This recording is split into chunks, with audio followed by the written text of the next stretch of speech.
แล้วก็มาฟังนะฟังรายการสัพเพเหระปะกิณกะขอนลุงไก่แจ้งรายการเสียงธรรมแสงทองซึ่งดำเนินรายการโดยต้นโตแห่งอาตมาภาพเก่ากระผมตุลุงนันชัยวัฒนาคะเสโนแห่งวัดพระธาตุดอยน้อยตำบลดอยหล่ออำเภอดอยหล่อจังหวัดเชียงใหม่ก็มาพบมาปะกันทุกวันมาเมื่อเดี๋ยวนี้ก็เป็นกรณีพิเศษเนาะต่างที่ว่าอาจารย์พระครูท่านผู้อำนวยการเฮาพอเปิ้นไปเข้ากรรมประพฤติวัดปฏิบัติธรรมโสสาธุดงขวัดนะเปิ้นก็มอบไม้ปุ้งปันตุลุงก็เป็นอานิสงส์ได้รับชันทานุมัติจากเปิ้นเนาะตุลุงปิ้นตัววิงเปิ้นว่าก็ตุลุงก็ไปมา2เที่ยวนะก็เดี๋ยวก็ผู้ช่วยมาหับแถมแล้วแรงมาเปิ้นก็มาหับไปแถมขึ้นมาเปิ้นก็มาสูงแถมแต่แรงบึ้ดมีแล้วเด้อ ออกกรรมวันนี้แล้วสถาวันที่6นะแล้วก็วันพุธก็ตามปกติเวลาแล้วเด้อพุธนี่ก็รายการอื่นๆก็ปกติแล้วสู่ภาคปกติเฉพาะว่าตี5วันนิ่มได้เปิ้นมอบไม้ปุ้งปันตุลุงได้รับชันทานุมัติก็มามาจ้าและเมื่อแรงก็มีท่านพระอาจารย์เอาหลักปัญโยนันเปิ้นก็มาแจมตัวอีกปิติติดอกติดใจกับศรัทธาญาติโยมเนาะเอาก็เดี๋ยวก็มาจ้ากันเดี๋ยวจะลืมทั้งหมดตุลุงมันนำลายปุแล้วมันไปด้านหน้าติดมันขึ้นหลังติดพันเนาะจะไหวพระเกินเนลง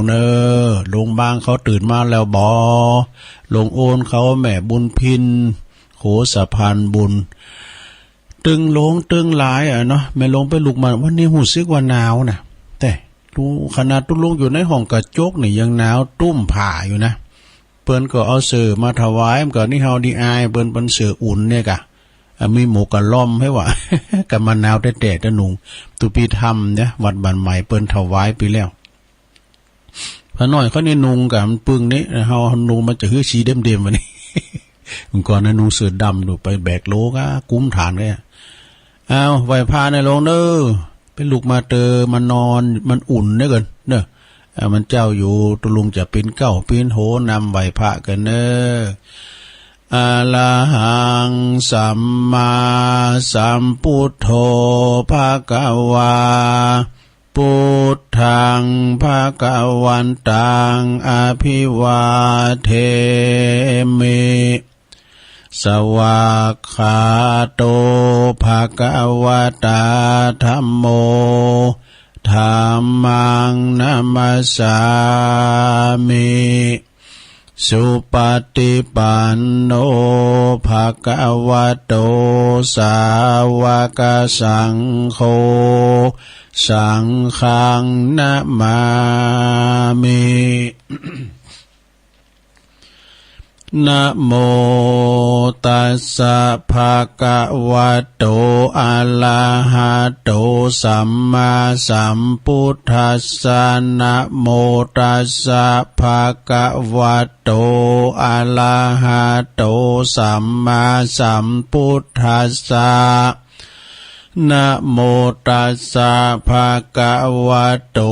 อะระหะโตสัมมาสัมพุทธัสสะอิติปิโส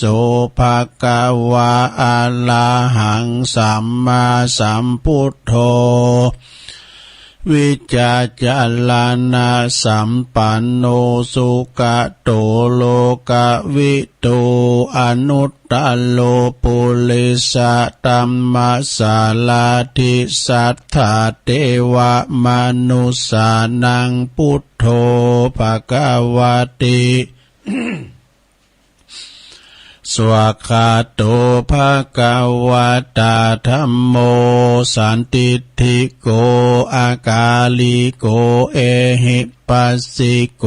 โอปันนะยิโกปัจจตังเวทิตาโปวินโยเหติสุปฏิปันโนภะคะวะโตสาวกสังโฆอุจจุปฏิ ปันโนภะคะวะโตสาวกสังโฆยายะปฏิปันโนภะคะวะโตสาวกสังโฆสามิจิปฏิปันโนภะคะวะโตสาวกสังโฆญาติตังจัตตาลิปุลิสายุคานิอัฏฐปุลิสะปุคคลา เอสะภะคะวะโตสาวกสังโฆอาหุนายโยปาหุนายโยตักขินายโยอัญจัลลิกาลนิโยอนุตตะลังปุญญเขตังโลกัสสาติจะยันโตโปธิยามุเลสักกายานังนันทิวัตตโนเอวังตวังวิจัยโยโหหิจัยยสุจัยยมังคะเลอปาลาจิตตปันลังเกสีเสปาทาวิปุคะเล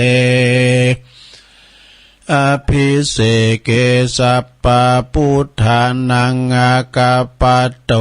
ปโมทาติสุนักกตังสุมังกาลังสุปปะตังสุโหติตังสุขันโนสุมุโหตโตจะสุยิทังพรัมมจาลิสุปัฏฐขินังกายกัมมังวาจากัมมังปัฏฐขินังปัฏฐขินังมโนกัมมังปณิทิเตปัฏฐขินาปัฏฐขินานิกาตวนะละพันตเถปัฏฐขิเนสัพพิติโยวิวัจจันตุสัพพะโลกโควินาศตุมาเตภวัตวันตาลายโยสุขิติกายุโกภวะอภิวาตานาสิลิสานิจังวุตตาปัจจายโนจัตตาโลธรรมาวาทันติอายุวันโอสุขังปะลังเอาแล้วศรัทธาญาติโยมทั้งหลายเนาะ เอาได้สวดมนต์ไป การสวดมนต์นี่ก็ขจัดปัดเป่าเสน่ห์จังไล่ออกไปหนีไกลแสนโยชน์แสนว่าเนาะนำป่าเอาสิ่งที่เป็นมังกละเป็นมงคลตั้งหลายเข้าบ้านเข้าจองเข้าคุ้มโหฮอเฮิรนเฮานะก็ขอคุณพระติตไลรัตนะผ่านแผ่วพระแก้วเจ้าตั้ง3ประการเนอะจงได้ดลบันดาลมาปกป้องคุ้มครองรักษาครูบาอาจารย์พระสงฆ์องค์สามเณรเจ้าปฏิบัติปัดโปอยู่กับวัดกับว่าสืบศาสนาอยู่วัดอยู่ว่านะขอให้มีสรีที่ค่าอายุหมันยืนยาวปินตีกราบไหว้สักการะบูชาของปอออกไม่ออกศรัทธาญาติโยมต่างหลายเนาะเนื้อนาบุญนะเนื้อนาบุญนี่เอาอย่างใส่มันก็งามนาเฮาดีนะมันต้องใส่ปุ๋ยดินดีมันต้องใส่ปุ๋ยนะเอาอย่างใส่ก็งามเอาลำใส่ใยใส่ก็งามโมงใส่ก็งามพักปังใส่ก็งามนี่แต่ถ้าว่าดินบดีนี่มันถึงปลูกยังก็ถึงปินทะเลทรายนี่มันมีปุ๋ยโล จะนั่นอย่างที่เปิ้นเขากำก็ดีนะเปิ้นไปปลุกเสกดูไปปฏิบัติกรรมฐานอันนี้เปิ้นโตสำเร็จเนอะอันนั้นสดาญาโยมก็เหมือนกันก็ขอให้อันมีสุขภาพพลานามัยสมบูรณ์แข็งแรงเด้อนะแดงแสงหืออยู่ดีมีสุขนะอย่าไปเจ็บไปใหม่ยังนะอยู่กัมจูปูจ้าฟังนำฟังทำไปใจตอนนี้ไปตุลุงจะประกาศขอบคุณตั้งคืนบุญต่างๆสถานีวิทยุเปิดการศึกษาพระพุทธศาสนาและวัฒนธรรม FM 104.50 เมกะเฮิรตซ์วัดไฟหินเนออำเภอเมืองจังหวัดเชียงใหม่โดยเมตตาบารมีธรรมอาจารย์ท่านพระครูสมุวิสุวัฒน์วรกิจโจอาจารย์เปิ่นลิงสัญญาณไปปิ้นตีเรียบร้อยกราบขอบคุณนะครับเด้อ วิทยุของคณะสงฆ์อำเภอฝางโดยมีเมตตาบารมีธรรมหลวงปู่พระครูสุจิตานุรักษ์เจ้าคณะอำเภอฝาง FM 100.25 เมกะเฮิรตซ์ตั้งอยู่ที่วัดพระบาทอุดมนำบ่อสาวาสำนักวิปัสสนานะโดยตุปีจำเริญโชติธรรมโมเปิ้นลิงสัญญาณไปกับขอบคุณตุปีนะครับเด้อตุปีเลินเฮาสถานีวิทยุแดนดินถิ่นล้านนาตั้งอยู่บ้านโฮงโงตำบลนำบ่อโลงอำเภอเสนปะตองโดยคุณรุจิสมบัติเงาคำ103.50 แดนดินถิ่นล้านนา106.25 อานิมนต์เสียงธรรมจากแม่แจ่มโดยเมตตาบารมีธรรมหลวงปู่พระครูมงคลวิสิทธิ์หลวงพ่อเจ้าคณะอำเภอแม่แจ่มเจ้าอาวาสวัดบุพารามนะตำบลช่างเครื่องอำเภอแม่แจ่มขอบคุณตุปีปลัดอุทัยเป็นพระเจ้าหน้าที่ลิงสัญญาณไปปีนตีเรียบร้อยบ้านทุ่งเรดิโอในเปิ้นจะเปิดหับสัญญาณตั้งแต่5 โมงถึง 7 โมงเลยปดมพุทธวงศ์ 89.50 เนาะน่านฟ้าเรดิโอ101.75 เมกะเฮิรตซ์นะเปิ้นจะเปิดหับสัญญาณก็ต่อเมื่อ4 โมงครึ่งนะตี4ไปก็ขอบคุณต่างไอ้ลุงนิรันดร์ปันดอนตองเจ้าของสถานีเฮาแล้วก็90.75นะเมกะเฮิรตซ์วิทยุชุมชนคนเหนือเขื่อนตั้งอยู่ปุ้นอำเภอฮอดแผ่ขยายกระจายเสียงไปทางอำเภอฮอดคลุมไปทางดอยเต่านะฟังกันอย่างติ้มตีแล้วก็สถานี98.75 คลื่นธรรมะของชุมชนวัดห้วยตองซักตำบลโขงเป้าอำเภอจอมต้องโดยท่านพระครูวาปีวรมานิจเจ้าอาวาสท่านอาจารย์ชวาลิชัยวังโสนะลิงสัญญาณวันนี้เปิ้นเปิดเจ้าวันนี้ดีเนอะตี2 กึ่งเนี่ยเปิ้นเอาเพลงออกแล้ว ขอบคุณนะครับเนอะศรัทธาญาติโยมก็ฟังกันไปตุลุงก็ตื่นมาทั้งหมดตี 1นาฬิกาปลุกโลดรับดีแท้ๆนี่รับดีแต่ปลุกขึ้นมาตุลุงก็เปิดเพลงบักเก่าไปญาติโยมอันคำว่าเพลงบักเก่านี่เป็นเพลงอมตะนิรันดร์กาลนะโยมเด้อนะเป็นเพลงเก่าเฮาฟังแล้วมีคติเตือนใจเปิ้นฟังเปิ้นแต่งผู้เจ้าของที่เปิ้นแต่งเปิ้นจินตนาการเนาะเหมือนกับเปิ้นแต่งธรรมเนี่ยนะเพลงบักเก่าเนี่ยมันฟังแล้วมันซึ้งอกซึ้งใจหันภาพนะเป็นรูปธรรมนะอย่างน้ำตาเมียหลวงเนี่ยนะน้ำตาผัวอย่าดูสุรพลเปิ้นแต่งนะหันภาพเด้อคุณเฮาเป็นวังหักเดียวใจเดียวนะน้ำพริกถ้วยเก่าบัดนี้สิ้นรสหรือไร เอาฟังแล้วก็บอกตัวเดียวโผเป็นห้องนะน้ำตาผัวเป็นห้องแก่กันโมในสระเนอะแล้วก็เป็นเพลงยังเป็นแต่งนะมันหันเป็นธรรมะก็ได้นะอย่างอาจารย์พรพิลมเนี่ยพรพิลมเนี่ยเปิ้นก็บั่นปลายชีวิตเปิ้นมาบวชเป็นตุเจ้าเนี่ยมาบวชเป็นตุเจ้าเปิ้นเพลงนิทานทำก็มีดาวลูกไก่ก้าริมไก่ราดกันหมดเนี่ยปุตตฟังแล้วคุณลูกเนอสถาอย่างที่ลุงอามามว่าเนี่ยเต็มในพรานเนี่ยจุ้ยม้าครบตุเจ้านะก็อันนี้เพลงของพรพิลมนะสัตว์ตื่นผ่านเลืองมาปุกโหในพรานก็บทม้าก็เนื้อเนียวบอก็ไล่ครบครบจนตายเนี่ยมันเป็นเพลงที่ว่าอมตะนิรันดร์กาลศรัทธาญาติโยมเปิ้นกิตนาแต่งขึ้นมาเนี่ยฟังแล้วก็โมนกันนะศรัทธาญาติโยมสมัยอีเมปินสาวนะสมัยอีปอปินบ่าวขอบคุณแม่สีเนอะแม่สีปัญโยเปิ้นมาจากตุนพึ่งสารปีนะเปิ้นโทรมาเพลงม่วนดีตุลุงนะก็ขอบคุณนะแล้วก็เพลงบักเก่าเพลงงานนี้ทำล้อการันตีเดี๋ยวตุลุงเปิดนะคุณเถ่าป้าปิ่งนั่นสมหันภาพเนอะอีแม่ไปเยอย่างนั้นเนอะอูไปเลยย่านแถมเบิดเมืองก็เอาพักปังแม่มันสักหาบเด้กูล้ำกูมักกับแม่ผูอะไรคือทอดไอ้น้อยมาวันนั้นกูกินจีนวันข้ามก็เปิ้นเมื่อไหนมาดูเฮาเนี่ยกะอยู่กำกับกับใกล้แม่เนี่ยมีอย่างคือกินไปใกล้แม่เขาดีจังว่านะเพลงการันตีนี่นะ มันเป็นเพลงในตำนานสดาเพลงบักเก่าเนี่ยนะนักร้องทรงคุณค่า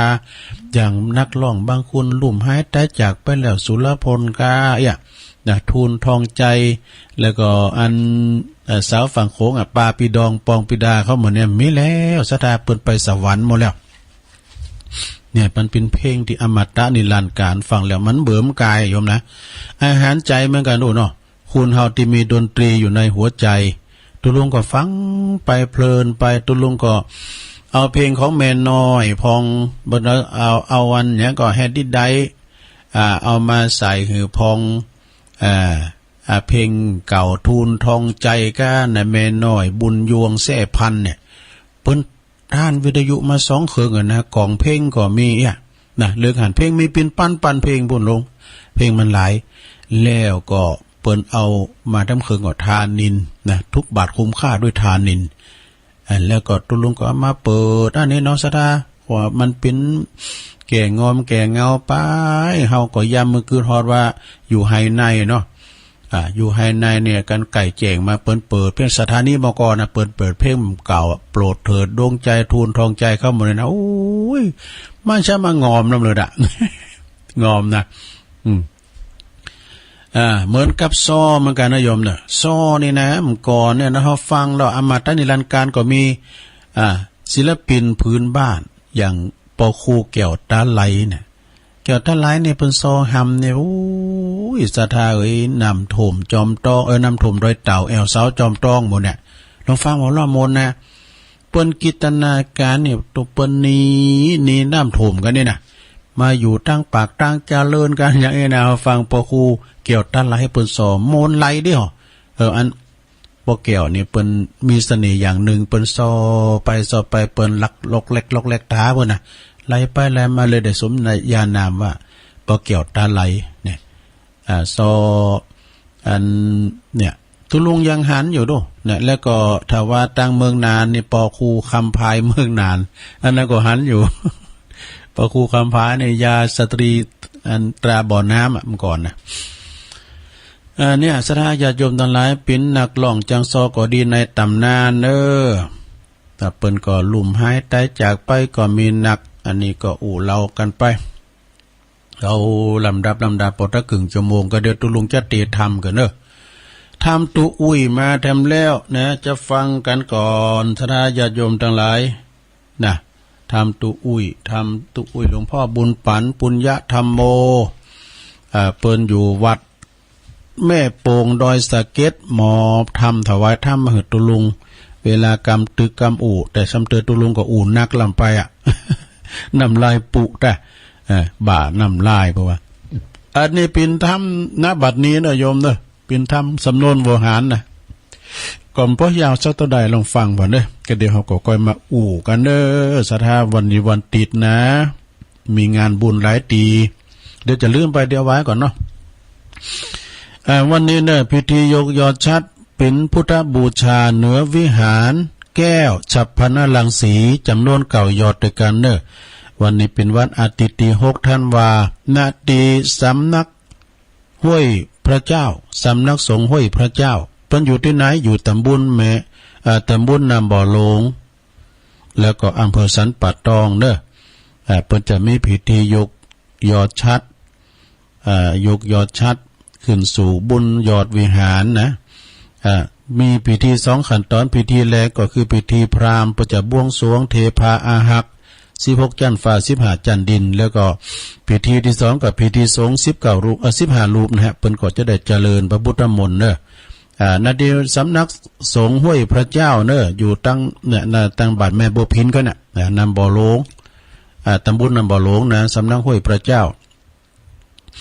แม่เลี้ยงบัวผินสุนทรเวชเมืองศาสตร์ฝากประกาศมาไปกินแปะตานกันตำปูนะแถมงานหนึ่งก็ไปลืมวันนี้ก็เคินศพปอมเม่งลุงเม้งคนจิตอาสาครับรถสูงเน้นไปหงเฮนพระบาทวัดพระบาทพรหมมาจากสังวรปิ้นประจำแต่เปิ้นปิ้นโลกลุ่มหายได้จากไปโดยโลกปัจจุบันทันโดนวันนี้เปิ้นจะเขินศพสู่สุสานปัจจ้าบ้านช้างขาหน่อยก็ไปรวมบุญกับปอมเม่งลุงเม้งเป็น แต่ว่าเป็นขโยมกว่าได้เป็นไปไหนไปสูงตู้สูงพามบ่ล่ะนะขอแสดงความเสียใจนำส่งวิญญาณของปะเมงสู่สัมปริยภพด้วยเด้อเอาต่อไปฟังเทศน์นะโยมเด้อฟังเทศน์วันนี้แต่มันมีเจ้าภาพนะตุลุงก็ขี้ลืมเนี่ยนี่เดี๋ยวเจ้าภาพวันนี้ก็ปีบุญศรีปาน้อยปีบุญศรีปาน้อยนี่เปิ้นก็อยู่หลังมอนนี่นะหลังมอนเนี่ย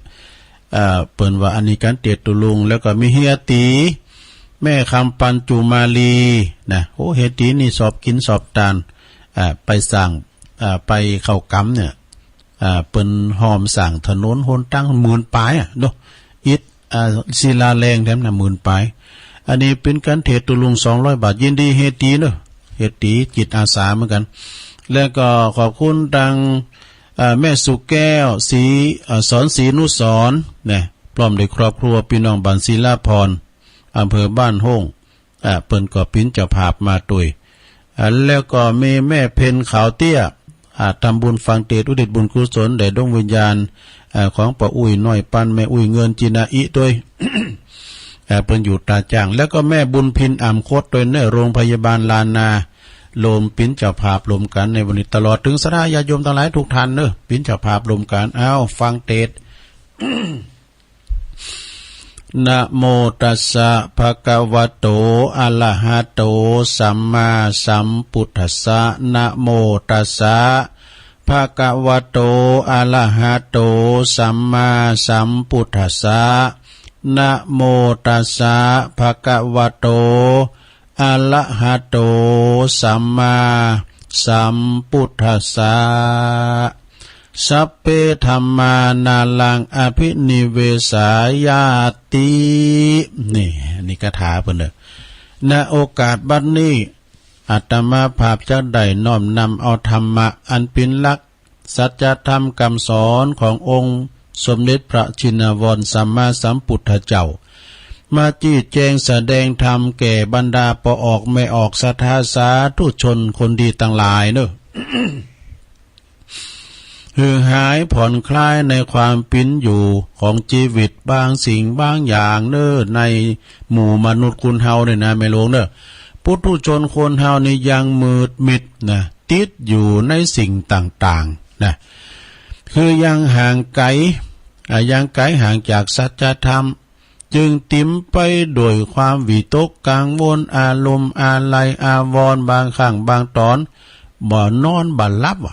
นอนบ่หลับแล้วมาฝันหันอยู่คืนหง อันนี้เสริมได้นะเพราะใจไปเกาะติดไปกับผูกพันไปวัตถุสิ่งของเส้นจะไปทำบุญจะไปวัดจะไปฟังเทศน์ฟังธรรมก็บ่ได้พร้อมหยังเพราะบ่วงม่านมาทัดทานไว้เด้อเลยโลดเลยบ่ได้ไปสร้างคุณงามความดีห่วงนักห่วงนะ ห่วงนักกังวลนักก็ทุกข์นักหู้จักปุงนะหู้จักปุงปล่อยวางหู้จักปุงปล่อยวางนะ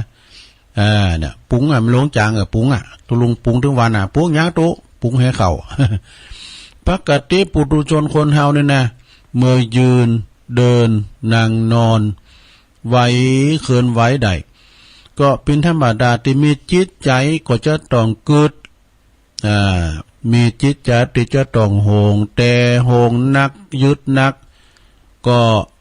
หมดอิสระภาพตึงหาบตึงก่อนสะทาเนาะตึงหาบตึงก่อนจนถึงแก่เฒ่าชราเนี่ยสมเด็จพระสัมมาสัมพุทธเจ้าจึงตรัสไว้ว่า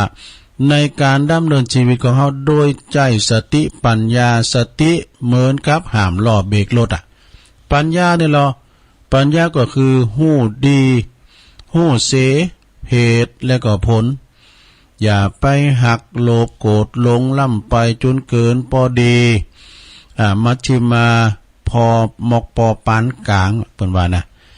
มีปัญญาเป็นสัญญาณไฟนี่มีปัญญาเป็นสัญญาณไฟแดงนะก็ต้องไปได้ไฟแดงฝ่าไปกับบังนี้นะแล้วก็เหมือนเฮาเนี่ยใจไฟที่มีคุณมีทั้งคุณและโทษนะไฟนี่นะมีทั้งคุณและโทษถึงตายได้นะจำเป็นต้องมีเครื่องตัดเป ปิ้นเรียกว่าเซฟทีคัด ตัดเซฟทีคัดนี่นะมันก็ไม่ใครเน้นใจเหมือนกันนะเซฟทีคัดเอามาจ่ายกับงานใหญ่นี่มันได้นะการย่างน้อยก็ดิ่งเข้าใจไฟนักก็ดิ่ง มันเหมือนขัดเอาที่ใจมือขึ้นปุ๊บไปนะแต่ว่าอันนั้นมันปลอดภัยนะเซฟทีคัดฉันได้สติความนึกคิดจึงเป็นสิ่งสำคัญเนอะการยืนเดินนั่งนอนจะปราศจากสติให้บ่ได้ดังดิตันได้กล่าวไว้ว่าสติมาปัญญาเกิดสติเตลิดจะเกิดปัญหานี่อวิชชาเข้ามาแทนทีเพราะเหตุนั้นคุณที่มีสติปัญญาสมาธิสามารถดำรงชีวิตโดยปกติสุขกว่าคนที่ขาดคุณธรรมคือขาดสติปัญญาขาดความดำริตรองนะพังเพ้อหักห้ามอารมณ์บ่ได้เนี่ยก็เลยเขาทำนองเข้าวัดหาก็เข้าเหล้าหาก็กิน นั่นอันนี้มันมีดอกบนวายนะในธรรมไว้ได้ดอกวัดหาก็เข้าเหล้าหาก็กินศีลหาก็ถือบาปหาก็หาบุญหาก็หาบาปหาก็แบก เอาตัวอย่างได้หมายความว่าวัดก็เข้าเหล้าก็กินศีลก็ถือบุญก็หาบาปก็แบก เอาบาปปิ้นทุนเอาบุญปิ้นกรรมให้ว่าผลสุดท้ายความดีสูญไปหมดถ้าเปรียบเหมือนน้ำขุ่นก็มีน้ำใสก็มีตกตะกอนก็มีบุญทำบุญแต่ละทีตันมัคคณายกเนาะปออาจารย์เนี่ยปอนานเนี่ยเปิ้นก็จะเอาน้ำขมิ้นซุมปอยย่อตาน่ะย่ออมว่าขอสุมาลาโตดนะที่ได้ยกที่ตำได้ล่วงเกินโดยกายกรรมวจีกรรมมโนกรรมนะอันนี้เปิ้นว่าสุมาโคตานนี่แล้วก็ตันทั้งหลายนะเปิ้นว่าใจนี่เป็นนายว่ากายนี่เป็นบ่าวนี่คอยรับใจดอกใจนี่เป็นผู้บัญชาการเนี่ยกายนี่เป็นผู้รับใจใจจึงเป็นตัวจักสำคัญในตัวคนเฮาเนี่ยนะเอาว่ามันไปบ่ไปนะใจมันจะไปเนี่ยก็เดี๋ยวกายกับตัวนี้ยกย้ายเข้าไปนี้ ใจคิดดีก็มีสุขเนอะถ้าใจคิดท้ายคิดผิดก็มีทุกข์กายก็พลอยรับผลกรรมนันตุยเนี่ยฮะว่ามันไปไอ้ใจเนี่ยยิ่งมันไปนะมันแย่งกันเนาะเอาผมลุกเติมฮะลุกอ่ะหนาวเริ่มยังเลยเนาะอย่างตัวลุงนี่มันต้องตัวกันเนอะการใจลุกแล้วกายต้องลุกตัวนะอันได้เนี่ยไม่ได้ยินสักคนเหรอเนาะนอนขี่เศร้ารับผมลุกอ่ะลุงตื่นปวดโธ่พอ5 โมงแล้วมันหมดเวลาไปแล้วนี่เนาะแล้วแต่จะมากจะน้อยนะผลของกรรมจะมากจะน้อยสาธุชนทั้งหลายตีคุณเฮาเว้นวายอยู่ในวัฏสงสารอยู่นี่ก็เพราะว่ามีกิเลสว่ะมีกิเลสกรรมวิบากเป็นเสมือนบ่วงหรือว่าเจิกผูกมัดไว้ทำบุญครั้งใดก็ปนมมือว่านิพพานังปรมังสุขขังเด้อขอได้ไปนิพพานเด้อเนี่ยนิพพานังปรมังสุขขังเนี่ยขอได้ไปนิพพานนิพพานนี่มันศูนย์เปล่าเพราะว่าเปิ้นไปนิพพานแล้วไม่ได้มาเกิดหรอกแต่เนี่ยเปิ้นว่ามีแต่นะแต่ไปบ่ได้สักเตอบางตันก็เข้าใจว่าตายไปแล้วจึงจะได้ไปนิพพานได้นี่ก็ยังเข้าใจผิดอยู่ว่าความจริงนิพพานอยู่บ่ไกลโต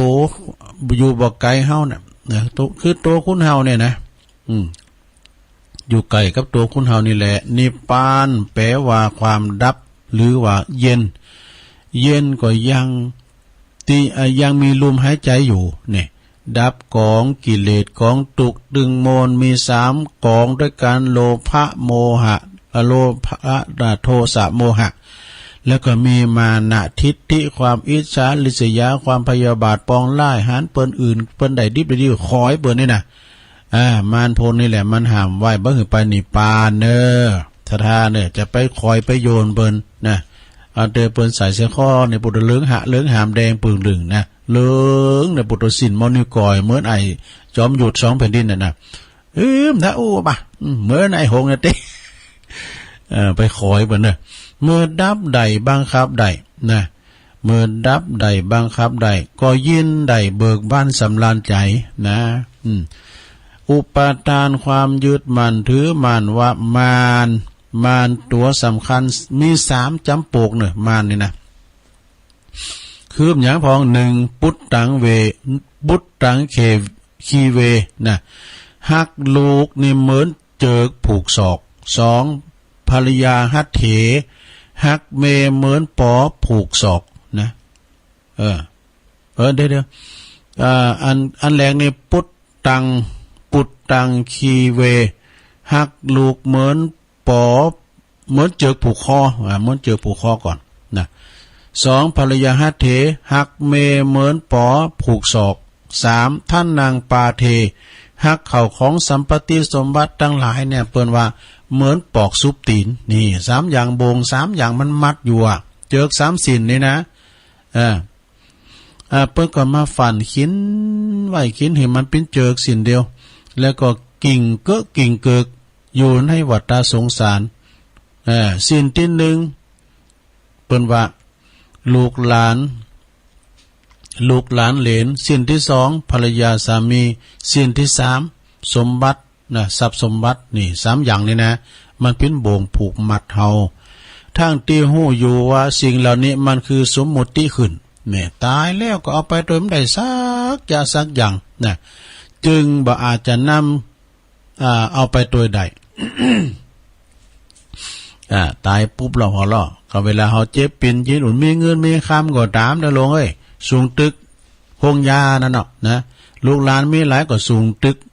ป่าจ้า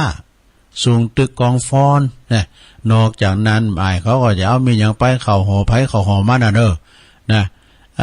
คือสัมปรายภพปินติตัง องค์สมเด็จพระสัมมาสัมพุทธเจ้าก็ยังทรงที่ยังเปิ้นยังมาโบสถ์นะเป็นเจ้าชายสิทธัตถะนั่นนะโลเปิ้นยังออกโบสถ์นะเปิ้นทรงเบอร์หน่ายโลเบอร์หน่ายบ่งมานี่แล้วนะก็เลยหันมาหันเป็นว่าของเบอร์ของนายเป็นที่เบอร์นายไกลแกนว่ะนะหันนั่งนาสนมกันนอนกันนี่บุรุษน้ำต้อยยืยกันเอาคังกันแล้วก็อันจับปากจ้ามันมีแต่คุณเฮานะ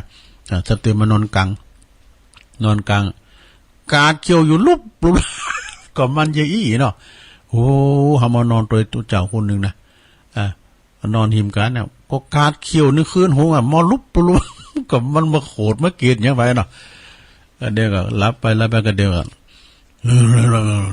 วาดไปผมได้รับได้นอนกาดเกี่ยวดังกันนั่นแหละเฮ้มันเป็นอย่างไรเนาะน้ำขึ้นแล้วเขามันถามว่ารับดีกว่าตู้ไปรับหยังกว่าตู้เก่ากาดเกี่ยวขึ้นหงอันว่าผมยังหูคิงผมไปหูตัวรับนี่เนาะบรรณาอภิรมจมจืนนะความสุขโลกีมีเพียงชั่วขณะนี่เป็นอนิจจังบ่ยังยืนถาวรมีพลัดพรากนี่ฝืนมัวเมาอยู่ในเหมือนอยู่ก็มีเหมือนอยู่ในคุกตารางนี่ตารางดวงใจคอกเนี่ยคอคือตารางหมดอิสระภาพจึงทรงหาต่างสันลัดตัดบ่วงอันปิ้นสุขเทมนั้นเห็นเด้อนี่ฉะนั้นปุถุชนคนสามัญชนทั้งหลายตลาดได้ที่ฮอดเตียนฮอดทัดหักบ่ขาดตัดสวัสดิ์บ่หมดนี่ก็จะไปนิพพานก็บ่เพียงแต่ฝันตัวอันเพียงแต่ฝันได้น่ะไปนิพพานนะเนาะฮอดตัดบ่วงแห่งที่หมดเนี่ยมันบ่ได้ก็เป็นหยังเนาะเฮาก็ตายแล้วก็มาเกิดแถมยังเกิดเป็นคุณแถมอีกอ่ะเนาะแล้วก็สามัญชนเนี่ยเพราะว่าจิตวิญญาณของเขายึดติดผูกพันในสิ่งนั้นอยู่ทุกลมหายใจนี่เกิดหาคุณหากเกิดหาทรัพย์สินสิ่งของแม้แต่สัตว์สิ่งหิ่งห้อยเป็นสัตว์เลี้ยงก็ดีแมงโง่ตัวควายเป็ดไก่หมูหมามันก็กังวลน่ะซะนะมันมีแต่ลูกตัวเจ้า เปิ้นไปเข้ากรรมเนี่ยอันนั้นโหปลาทูนะอันนั้นตุลุงขอให้เด้อน่ะเอามายืดตุก็เอาหืมแมว เอาอันน่ะปลาทอดเอามาให้นั่นน่ะอันน้ำจิ้มมาด้วยเลยกูน้ำจิ้มมายืดแมวเอาซ้ำเตือเฮาก็เป็นนี่เสียได้เนี่ยเฮาก็ใจแย้งก็เฮาก็มีลูกมีหลานลูกหมาเนี่ยน้องหมาเนี่ยเอาเพิ่นก็อันโดมันฮักนะมันฮักเหมือนกันน่ะสดาญาติโยมพร้อมก็ฮักดอกฮักดงไปไหนเนี่ยวัน2วันเอ้ยคือเติงหาเนี่ยดอกขามดังเหี่ยวมาค่าพระน้อยเขาจะฮดน้ำก็แฮ่พร้อมก็ไปไหนก็ปีนโหงมา ปีนโหงซัดเล่งเนี่ยมันหักไผหักมันนะสดาแต่ตูเจ้าก่อนนะลุงทองเปิ้นเดือเถอะแล้วก็เดินพระน้อยนะตูเจ้าตุนหนึ่งเปิ้นว่าปิ้นตูปอเนี่ยมันมีโศกมันโศกสู่คอนี่หายเริ่มหมากันไปเปิ้นมีหมาที่หักนะเปิ้นมีหมาที่หักฮอก้าสู่คอนี่ขี้ค้านยังมาสมาเนี่ยหายเริ่มหมากันมีหันเตือเนี่ยตูปอเปิ้นไปหับตานเนี่ยพระน้อยเขาก็เขียนกันหมดเนาะหมาตัวนี้บ่นะสมาเนี่ยเอาขี่ไปตาหูเอาขี่ไปตาหูหมาไม่พูดเลยกันก็เดี๋ยวตูปอมาแล้วนี่หมาก็บอกมาเนี่ยหมาก็มาอ่อนนี่อ่อนเจ้ามันนะเนาะตูปอ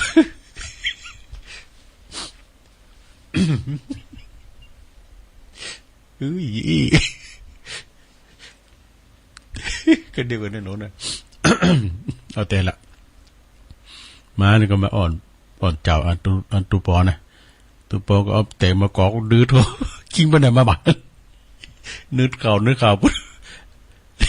ปิดไว้ขี่เดือดร้อนเนี่ยตูปอนะไปเอาขี้มาโหดหมาไปตูลูกรอมาวานโมดกันนะต้องฟังก่อนเนาะกันนี่ถ้าเปิดถึงฟังในโรงนะเขาขี่ไปตาโหหมากับปดโตหมาก็ตูปอไปหับตาลปีมานี่หมามาเอาแต่ก็มันก็ดื้อโทษชิงไปไหนมาบ้าถึงไหนยึดติดเดี๋ยวยึดติดผูกพันในสิ่งนั้นเนาะทุกอย่างทุกลมหายใจเกิดหาคุณหักปองกานี่มันติดโลกสนะเกิดถึงหมูถึงหมาเกิดหาถึงคุณตีหักกาของหักสิ่งของแม้แต่หมูหมาเป็ดไก่โง่ควายก็บอกว่ากังวลเนอะสิ่งเหล่านี้นะยามเมื่อมันปัดผากจากเข้าไปซะละเนาะอย่างว่าหมาที่เขาเลี้ยงมาเนี่ยมันตายไปนะ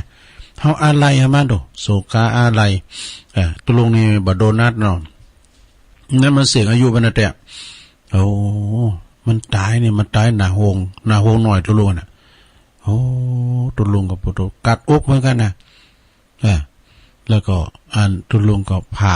เนาะสมมาเนี่ยไม่เชื่ออย่าลบหลู่แต่ตุลงทำเหมือนมันสบายใจตุลงไหนไปว่าปันขึ้นมันจาน่ะผ่าใหม่ก็มาตุลงเอาปาดมาเนาะปาดมาแล้วก็โดนนัดเกิดมาจันนี่เป็นมาจันหน้าก็เขาเกิดมาเป็นคนเนอะนะผ่าเข้าปาดก็อันนี้จาวาตาสังขารลาอุปาทวายธรรมไปได้ว่ามันสะตื้อก็จานเนาะเอาแปลว่าความสบายใจฮะก็เดียวกับม้าเดียวกับพาน้อยเขา2 ตูนก็เอาสบู่ใหม่ตัวลงนี้จะใหม่ก็แหละแล้วก็เอาสบู่ใหม่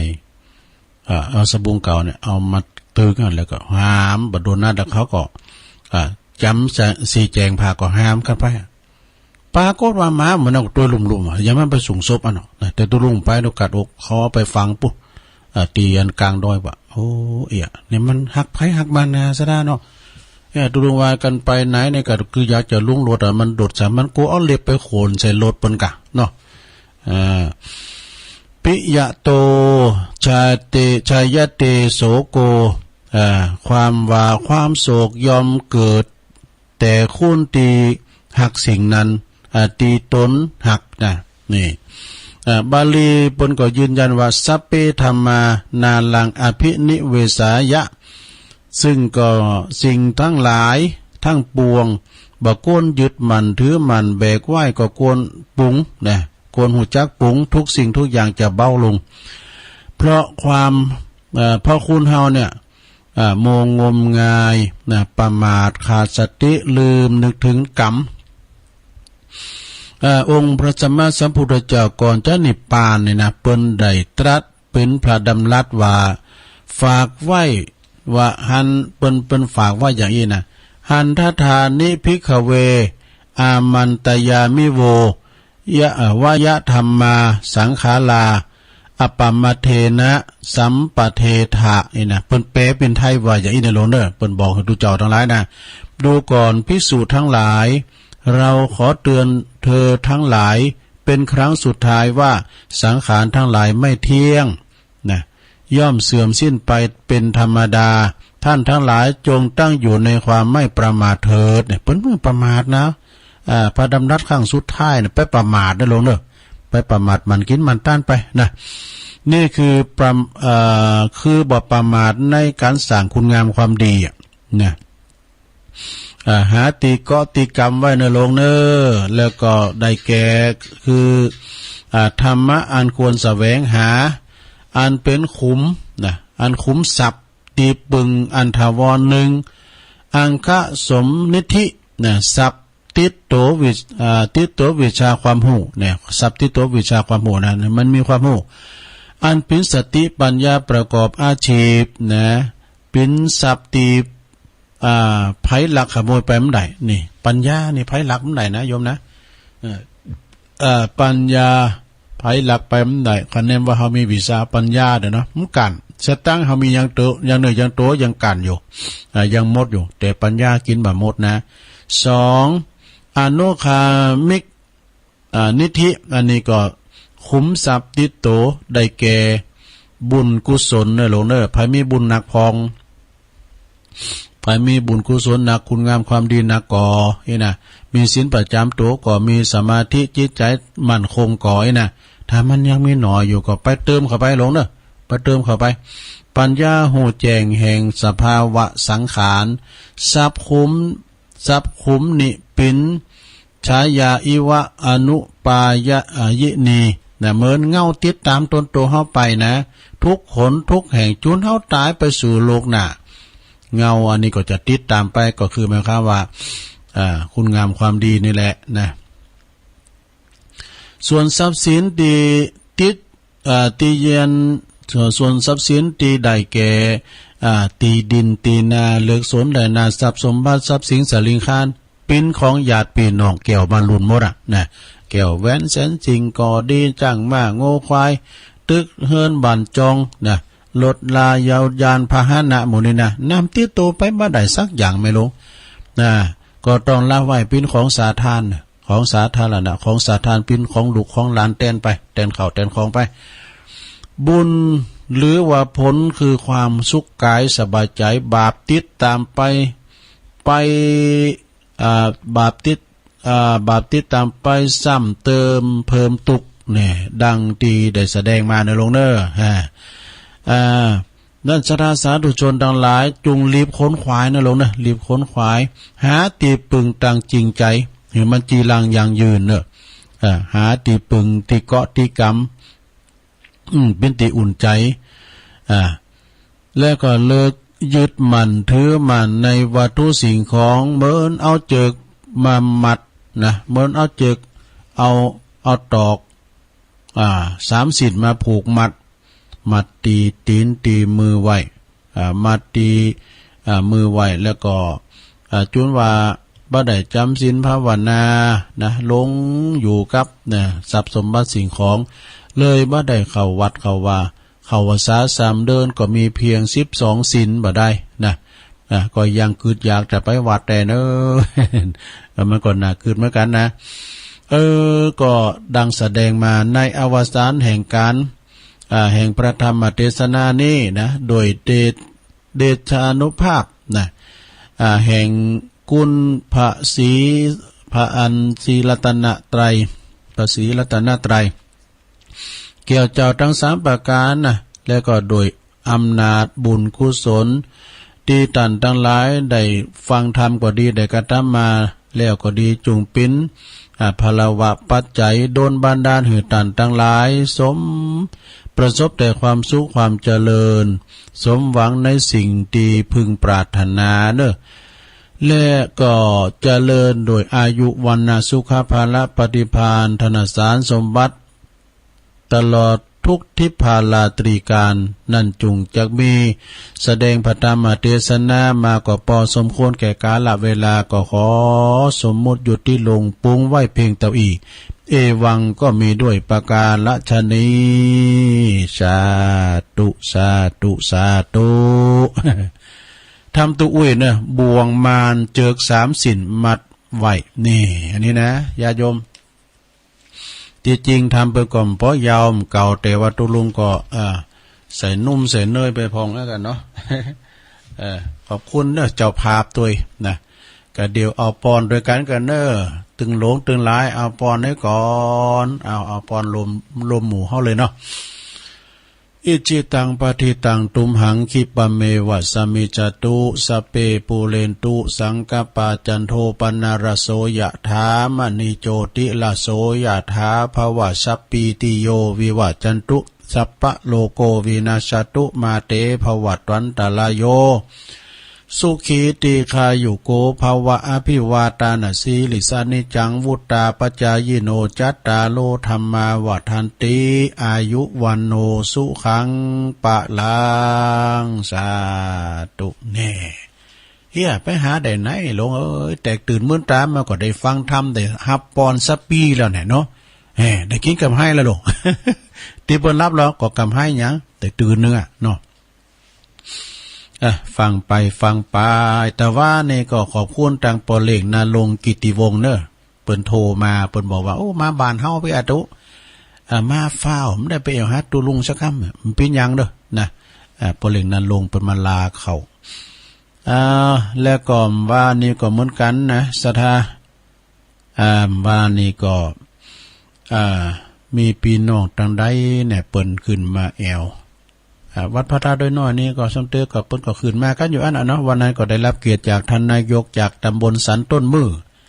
เปิ้นปากันมามาส่งน้องนะมาส่งน้องเข้างานที่ดอยหล่อโหลดมาไหวพระธาตุเจ้าเจดีย์นี่นะอาสนะญาโยมผู้ก็ได้ย่างแล้ววันนี้จะออกกรรมวันนี้ก็ล่ามาควายมาก็มากะนะออกกรรมวันนี้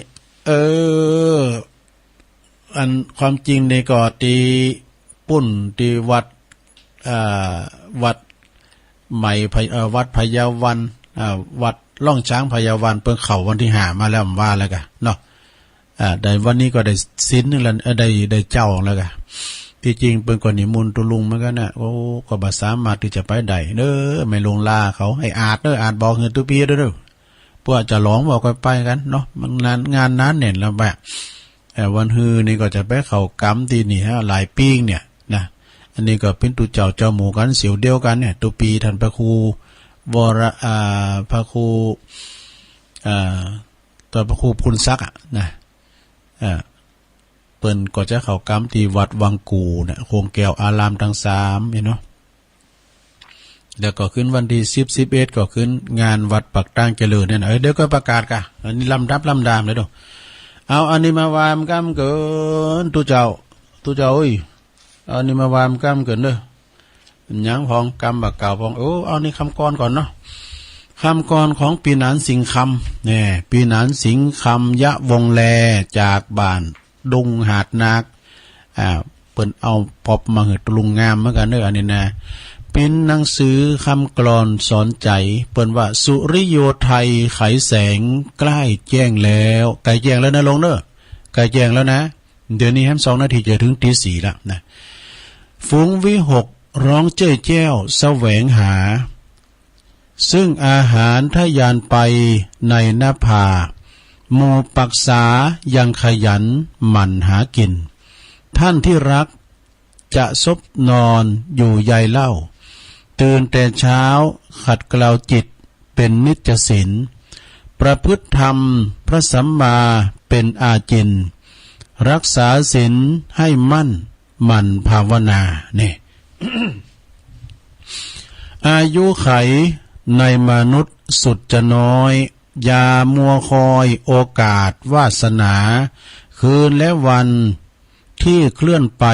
ไม่หวนมาอย่าซักษาจะ อย่าชักช้า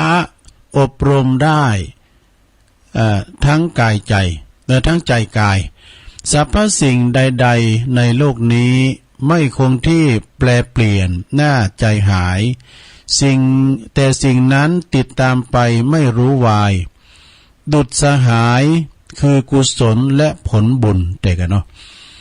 น้อมกราบพระรัตนตรัยในสถานดลบันดาลพรประเสริฐบังเกิดหนุนดุจสายทานจากฟากฟ้าเกื้อการุณเป็นผลบุญแผ่กว้างไกลในโลกาจบ นี่เป็นคำก่อนนะโยมนะเป็นคำก่อนของปินันสิงคำยะวงแลเฮ้ยยะท่าตุ้มก้ายะท่าตุ้มกามจะยะวงแลแหละยะท่าตุ้มนี่ตระกูลยะ ยะอานันต์พอกันเนี่ยยะศิลป์กันตระกูลยะเอาอันนี้มาวาแถมกล้ามหนึ่งเกินสดาญาติโยมทั้งหลายเนาะวันนี้ตุลุงก็มาทำนาทีปิ้นแถมเจ้าหนึ่งตามปกตินี่ก็เนี่ย4 โมงนี่ก็จะได้ยินท่านพระครูวรธรรมมานาถแต่ว่าตุลุงก็ไลน์ไปถามท่านพระครูอภิวัฒนวิกรมถามว่า4 โมงนี้ท่านพระครูวรธรรมมานาถต่อหรือไม่นะเปิ้นว่าตุลุงยาวเลยจนถึง5 โมงเนี่ยนะกันว่าชั่วโมงก็ได้ชั่วโมงเดี๋ยวนี้ตุลุงก็ได้อย่างนี้ก็ออนไลน์ไปถึงเจก็จะต่อสัญญาณปฏิวัติน้องเฮงกะแต่ว่าตัวเปิ้นว่าตุลุงยาวไปเลยตุลุงก็จำเป็นต้องว่าทำชั่วโมงนะซะได้ว่าทำชั่วโมงเนาะก็เนี่ยมันตุลุงก็ไม่ได้นอนไปเหี่ยวก็เปิ้นนะเพราะว่าเป็นตัววิ่งแต่ว่าวันที่8นี่ได้ไปนอนน่ะที่ปุ่นที่วัดวังกูพุ่นน่ะวรวัฒน์พิสารเนี่ยจะต้องขี้ลืมนะจือปุ่นน่ะพระครูวรวัฒน์พิสารตุปิซักเฮานี่แหละนะเป็นเสี่ยวเดียวกันแต่ว่าพอเพิ่นสีหนุ่มน่ะเบิกบ้านจุ่มจึงขาวโจโลอ่ะตุลุงนี่น่ะดำติ๊กอย่างป้าบุญจินนี่ถ้ามันเด้องามจำได้ลงให้ขอให้มันมีโรคภัยไข้เจ็บด้วยเนาะเดี๋ยวใดไปเป็นเนี่ยก็เป็นจู้ละนะคนเฮาใหญ่แล้ววัฏฏาไพศรจิกเหตุมังจรเมงจรไพศรมันติดนี่อันนี้การบาเก่าของแม่แดงเด้อรัตนาดอกตันล่อมเป็นการบาเก่าที่เล็บเลียงโดยพระครูอำนวยกับลำพัดเด้ออันนี้นะปุตตภูมิปัญญาเด้อสถานเด้อนี่นะคุณเอาโตแล้วเป็นว่านะบ่ต้องมาสอนกันนะอย่างคุณปริญญามีหันเตือนนะตัวเจ้าเหมือนกันเนี่ยตัวเจ้าเหมือนกันน่ะตุนหนึ่งเป็นผู้ปกครองตุนหนึ่งเป็นนั่นเป็นพระลูกว่าเป็นตัวเจ้าอาวาสด้วยกันระหว่างเจ้าคณะตำบลเนาะกับเจ้าอาวาสเป็นอายุเท่ากันแล้วก็เรียนจบปริญญาเหมือนกันน่ะนะต้องมาสอนเขาแหละจบปริญญาเหมือนกันคุณหัวแข็งเงี้ยนี่ก็โดยอำนาจแหละเนาะเปิ้นมีตำแหน่งผู้ปกครองมันก็ว่ามันก็ตุลุงก่อนนะจบปริญญามันตุลุงเถียงไผนะเพราะว่าตุลุงจบปริญญาด้วยเมื่อสมัยเข้ามาโบสถ์ละปริญญาอย่างตุลุงปริญญาแห่งชีวิตปริญญาบนหลังควายเป็นคู่มาเก่าโน่ตุลุงครับพอเสียวซับเขานี่นะนั้นไอ้ดอกเขาก็เป็นคู่มากันแล้วเนี่ยพอเสียวซับเนาะก่อนเลี้ยงควายด้วยกันเนาะเป็นคู่อย่างไรครับก็เขาตื้อไม่แช่เขาฟาดควายเอาว่าควายเป็นนักเลงก็ถูกเนอะก่อนเนี่ยคู่มันฟาดได้นะประเดี๋ยวเราประจี้ประจำก็เราปิ้นเหลืองเนอะสะท่าเนอะก่อนนี่ปิ้นไข่โยมก็ดีปิ้นพระก็ดีปิ้นไข่โยมนะการตุลุงฟาดก้าเปิดเอาหนังน่ะหนังกองน่ะหนังชิ้นกองน่ะฟาดที่เป็นหมายเป็นสังกรเป็นฟาดได้นะเขาเล่นเป่าน้องยืดบนกับฟาดนะพอไอ้เกินเนี่ยอันใดถ้ามันไม่แสฟาดนะปูดโทรมันมาถ่ะเป็นฟาดได้นะแล้วเฮามาฟ้องปอฟ้องเมกับได้เปิ้นป้องเอาถ้ามาเปิ้นซ้ำๆโหสูบัดดีโดนี่สูหายโดอ่ะเปิ้นใจยามเดี๋ยวนี่โหบุบกูลุดกูแต่กูว่ายอมเด้อจะเอาเลิงเด้อไปหาทนายบ่ล่ะเนาะสนาอย่าโยงก็พอพังกะเติดลูกโตเนี่ยเป็นโปบ่ได้แต่ปุดโตครบหมู่ครบแว่นนะเปิ้นจับมันพิษใจเขานั่นเนาะนะ มันเปิดเจ้าหมูมันก็ลูกโตน่ะตัวนี้เนาะอันนี้จะวางภายในตาเป็นกำอู่มนะแต่ยินเปิดอู่มาตัวลุงก็อู่ไปอ่ะอ้าวคนจะดีก็ดีเปิดผ่าอ้อมปอกว่ะนะแต่คุณจะวอกเนี่ยมาถึงวอกเต่าตายอันนี้เป็นกรรมที่เป็นว่ามันนะเปิ้นว่าคุณจะดีนะจะมีนิสัยตั้งแต่เบเบาะดีมาแต่น้อยเล่งง่ายมาตึมบ่าวโกนนี่นะบ้านเราเพิ่นเตือนเนี่ยปุโต้ยละอ่อนลูกเขาไห้นะไห้ไว้นะเอาโคดนุ่มยัดปากละเอ้ยไปหายเด้อล่ะเด้อนอนกอดโคดเด้อล่ะเด้อโคดนุ่มนะการลูกมันหายมันก็ยัดปากละเอ้ยนอนกอดโคดบัดเดียวนี่ลูกเขาอายุ18 19นอนกอดโคดเราตึงยังมันสอนบัดนี้แล้วน่ะเนาะส่วนคนตีโกหกตอแหลนะคุณจะดีนั้นก็ดีตั้งแต่ผ่าอ้อมปอกตั้งแต่แบ่เบาะนะแต่ส่วนคุณตีโกหกตอแหลนั้นก็จะเป็นคุณตะลบตะแรงเต้าตายนะมันถึงมีกรรมแต่นึงตะลบตะแรงเดี๋ยวสุดก็หักหลังไปพอกันนี่ไปกะไปขายด้วยกันกับตัวเม็ดเอาสตางค์ไปพอกันเนี่ยโอ้ปุดตื้นบ่อยวันเนี้ยนะ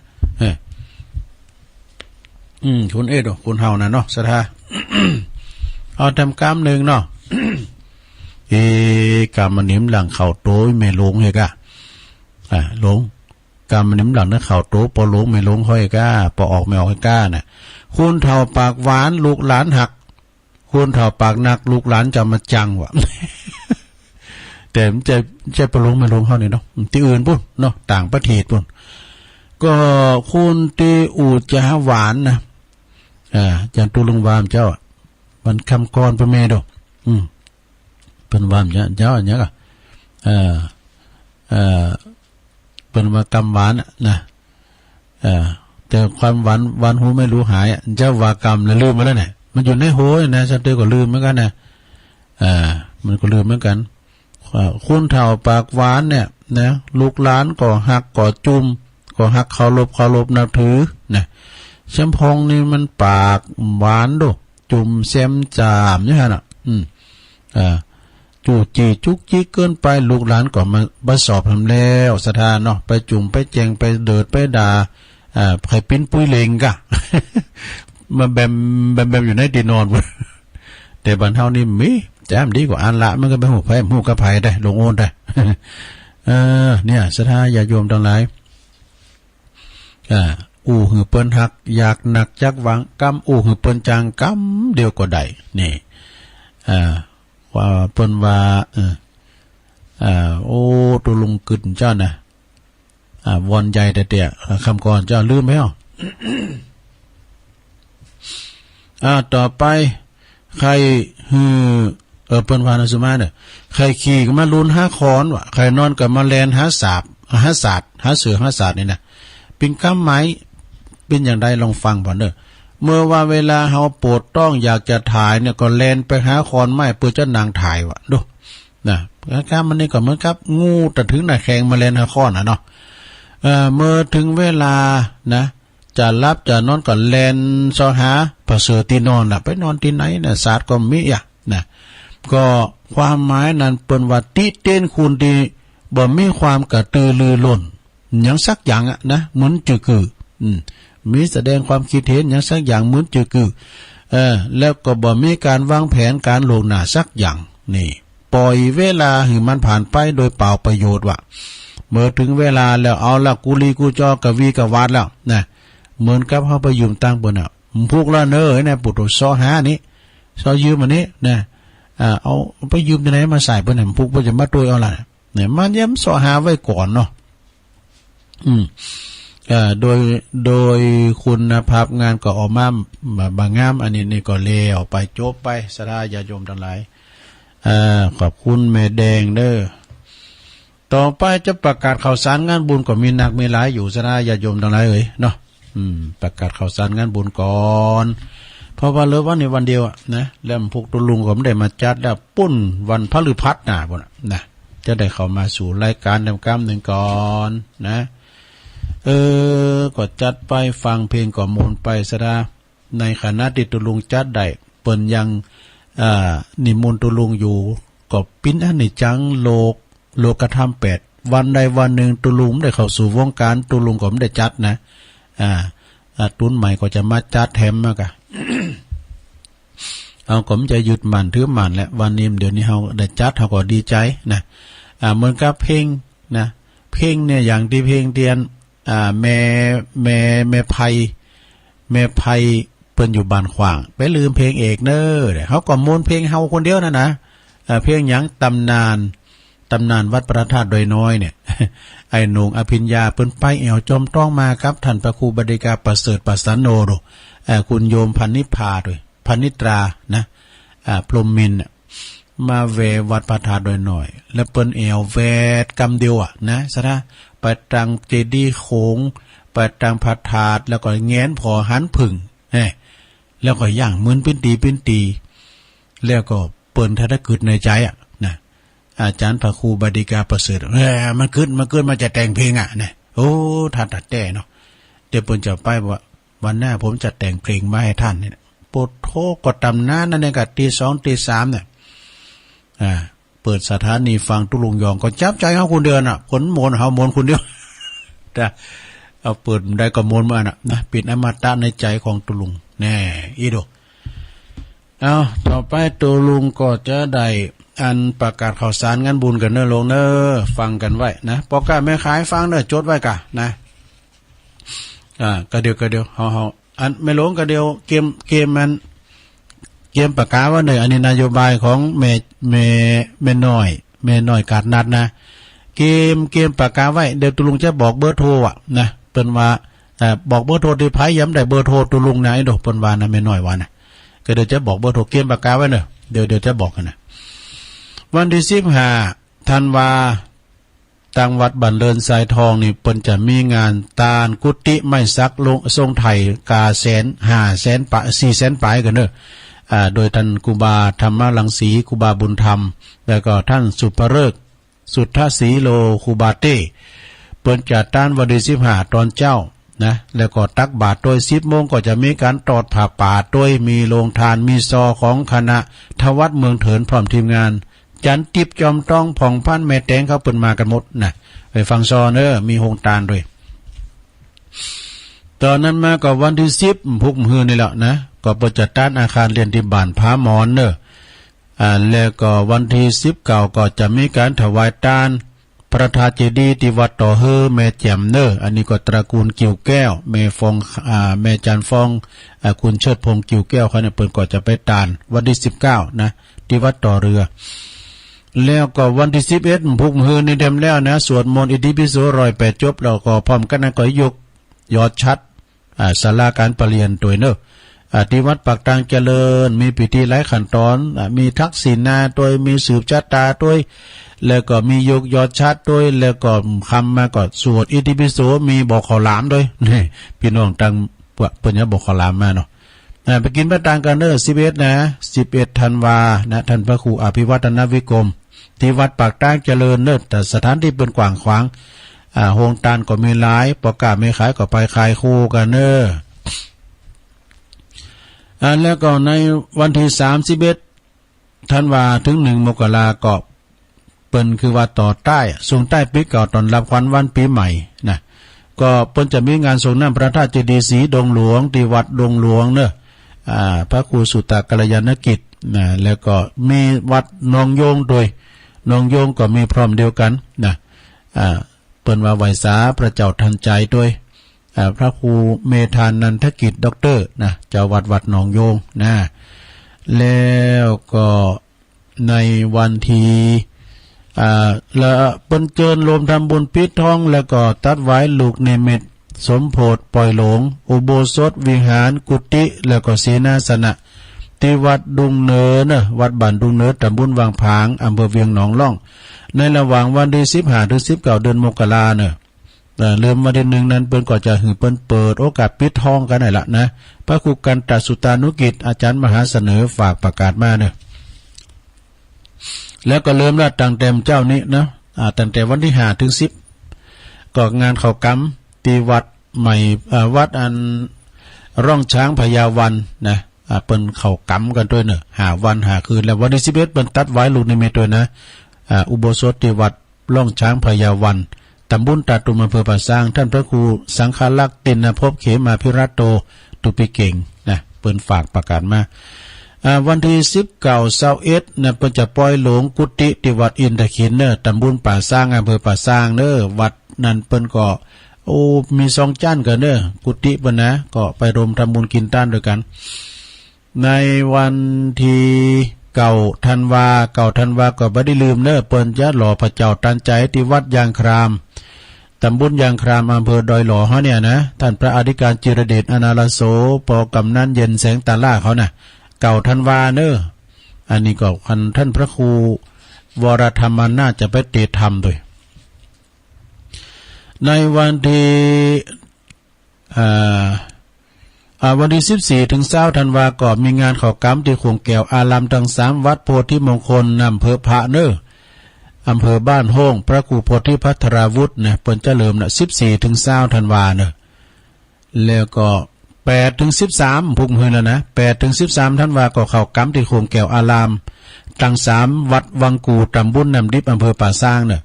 พระครูสถิตสารคุณเจ้าคณะตำบลน้ำดิบนะเป็นประธานในตำบลนั้นตำบลน้ำดิบนี่กว้างขวางเนี่ยเพิ่นจะแยกเขต2เขต1ก็ได้นะแต่เพิ่นแยกกันเราอยู่ รวมกันเราอยู่แล้วแยกกันเนี่ยนี่มันค่อยได้เปิ้นว่ามันจะเข้ากันนะเปิ้นแยกรวมกันเนี่ยดีแล้วโอ้ยเป็นก่อนหนึ่งกรรมเดียวกันช่วยกันนะวันที่8ถึง13เนี่ยตุลุงก็จะไปนะเข้ากรรมวัดวังกูแล้วก็วันที่27เด้อธันวายนเนี่ยไปลืมนะ27ธันวา63เปิ้นจะมีงานยกยอดชัดพระธาตุเจดีย์นะฮะที่วัดสันเหมิงเนอวัดท่านพระครูนันทบุญญาเขตอาจารย์บุญเติมแล้วก็ท่านพระอาจารย์เอารักปัญโยนันท์ที่วัดสันเหมิงนี่ก็ตั้งอยู่ที่ตำบลหนองหล่องอำเภอเวียงหนองล่องนะพระครูนันทบุญญาเขตแล้วก็ตั้งปกำนันวิวัฒน์ปัญโยยอดเขานะก็มีหลายนะสถาเพิ่นจะไปกันหลายพระจะไปเปิดห้องตาลก็ดีพระจะไปหับสังติดต่อได้ที่ท่านพระอาจารย์เอาหลักปัญโยนันท์ที่เปิ้นมาออกรายการด้วยตุลุงนะวันที่27ธันวาเนอมีซอหือฟังโดยย้อนยุคโดยแล้วก็สถา1ถึง8มกราคมเข้ากรรมที่ขวงแก้วอารามทั้ง3ที่วัดบ้านหวายตำบลมะกอกอำเภอป่าซางเนอตุปีนลินสุจินโนฝากประกาศมา1ถึง8มกราคม64นะฮะที่วัดบ้านหวายนะแล้วก็วันที่27ธันวาถึง1มกราคมเข้ากรรมที่วัดใหม่พัฒนาตำบลยางคามเนอวัดของหลวงพ่อเจ้าคณะตำบลนะพระครูสถาพรพัฒนารังสีเปิ้นจะเข้ากรรมนะวันที่27ตรงกันที่พอดีที่วัดมอนห้วยแก้วนะมอนห้วยแก้วเปิ้นก็เข้าวันนั้นที่แรกก็เปิ้นก็นิมนต์ตุลุเหมือนกันน่ะท่านเจ้าคณะตำบลอันใหม่ตำบลยางคามนะที่วัดใหม่พัฒนานั้นมันตรงกันน่ะโอ้ใครแยกล่างได้ ไปรวมเปิ้นนะปุถุเปิ้นปิ้นกันเด้อตำบลยางคามนี่นะตึงไปในคณะสงฆ์ก็ปิ้นกันเจ้าคณะตำบลก็หนุ่มอยู่นั้นหนุ่มแล้วตุลุงจะหลายนะแล้วก็เปิ้นจบศิลปะคุณเปิ้นเป็นลูกศิษย์ของครูบาอันตัวนาวัดห้วยน้ำเย็นวัดนั้นเนี่ยก็ครูบาบุญยังต่อแล้วก็วันที่27นะเพิ่นเข้ากรรมถึงวันที่1มกราคมแล้วเพิ่นจะสวดมนต์ข้ามปีโดยนะแล้วก็วันที่16ถึง22ธันวาอันนี้ก็เข้ากรรมเหมือนกันที่วัดสันปูเลยหรือว่าวัดปทุมสารารามอำเภอบ้านโฮ่งเด้อตุปี1ฝากประกาศมานะแล้วก็วันที่24ถึง27ธันวาก็เข้ากรรมที่หน้าวัดตาศาลาเนอะตำบลโขงเป้าอำเภอจอมทองนะตุปีจ้างหรือว่าท่านอาจารย์คมกฤษท่านเลขาฝากประกาศ24ถึง27ธันวาเนอะที่หน้าวัดท่าศาลาตำบลขวงเปาวันที่26ถึง27กุมภาพันธ์ปีหน้าเพิ่นก็เปิ้นตัดไว้ลูกนิมิตเหมือนกันเนอะที่วัดวังดินเนอะวัดตุเปลุ่งโลดประภัสโลตุเปแก้วเขาปหลวงบัญชาใจพยัคฆ์เขาเนอะ26นั่นเป็นวันห่างวันดา27เป็นวันตัดไว้ลูกนิมิตปล่อยโลงด้วยนี่11ถึง17ท่านว่านี่เข้ากรรมโพธิมงคลว่าไปแล้วเนาะ แล้วก็2 ถึง 10 มกราคม 64เข้ากำที่โคกแก้วอารามวัดก้อโมงเนอะวัดก้อโมงนี่กินถึง2ตำบลนะตำบลแม่แรงก็แม่นหมดอ่ะตำบลปากบ่องแถมนะท่านพระครูประภัสสาธุการนะเปิ้นเปิ้นอันนี้เปิ้นจะเข้ากำนะถ้าเข้ากำ2 ถึง 10 มกราคมที่วัดก้อโมงนะแล้ววันที่18เด้อธันวาเปิ้นจะสร้างพระเจ้าตันใจที่วัดดอนชื่นเนี่ยวัดดอนชื่นตำบลเดียวกันเนี่ยพระครูมานัสสุทธิกรอาจารย์สังวรสุทธมานะโส18ธันวาตุลุงก็จะไปนะเปิ้นปูจาเปิ้นนิมนต์ไว้ละแต่ไปช่วยเปิ้นน่ะแล้วก็เหล่ายาวใต้เนี่ยเปิ้นจะมีงานเดือน4ปิ้งทรงน้ำพระธาตุเนี่ยเหล่ายาวใต้ตำบลเหล่ายาวอำเภอบ้านโฮงนะพระครูสังรักษ์สมบัติอภิลัมมานิโยเปิ้นจะมีซอตัวเนอะป่ากันไปนะทรงน้ำพระธาตุประจำปีที่วัดเหล่ายาวใต้แล้วก็วัดหนองเจดีเข้ากำเหมือนกัน10 ถึง 17 มกรา10 ถึง 17 มกรานะที่วัดหนองเจดี17นั้นเปิ้นจะยกยอดชัดด้วยนะยกจอฟ้าสละยกจอฟ้าสละท่านพระปลัดศิวนัทเมธีปัจโชโตเปิ้นก็โทรมาในมนต์ตุลุงด้วยนะก็จะไปช่วยอยู่27ธันวา27ธันวานี่ก็มีงานทำงานในงานบุญใหญ่เนอะเปิ้นจะมีงานฉลองตราตั้งวัดใบวัดเปิ้นก็ได้แล้วฉลองตราตั้งเจ้าอาวาสแล้วก็ฉลองตราตั้งรองเจ้าคณะตำบลนี่อาจารย์พิเชษฐ์สิริพัทโทวัดดงนิมิตรเนอะนำดิบน้อยตำบลนำดิบอำเภอป่าซางพร้อมกับคณะสงฆ์ในตำบลนำดิบเปิ้นก็จะได้รวมกันนะแสดงความชื่นชมยินดีมุทิตาจิตกับตุปิเศษเฮานี่ก็แปลงวัดแปลงว่าก็โวยเปิ้นก็เดิมทีเปิ้นก็อยู่วัดโลงวัดนำดิบโลงพอดีเปิ้นต่างวัดต่างอารามเปิ้นก็มาปั่มเป้งปรมีธรรมมาสั่งวัดสั่งวาจุนการกรุงลุงเริงเนอะการกรุงลุงเริงแปลงวิหารปีหน้าก็เฮียป้อยโลงล่ะแล้วก็ปีหน้าปีไหนก็ได้เป็นพระครูล่ะอาวุโสโดทัดจากท่านพระครูสถิสารคุณเลยเป็นเจ้าคณะเลยเป็นรองเจ้าคณะตำบลโดยจะร้อง3อย่างกันนะใบวัดดูใบกัดต่างเจ้าอาวาสดูใบกัดต่างรองเจ้าคณะตำบลดู3อย่างกันเด้อถ้ามีแข่งกองนะแล้วก็จะร้องทั้งอย่างนึงจะร้องรองเจ้าอาวาสตุพีเอ็มตัวเนาะมันเอาโต๊ะโครถอันนั้นเพียงเด้อตุพีเอ็มโต๊ะโครถอันนั้นเขาก็จะร้องกันเนาะรองเจ้าอาวาสเพราะมี2ตุนน่ะมันโดยปริยายเนาะต่อไป13 ถึง 20เนี่ยงานออกเมนพระราชทานเพลิงศพอันนี้เดือนธันวาเนี่ยนะที่วัดศรีบุญยืนเนี่ยตั้งอยู่ที่ตำบลเมืองงาหลวงพ่อท่านพระครูศิริปุญญากรหรือว่าท่านครูบาคำปันอนาลโยอายุเป็น83อายุ62พรรษา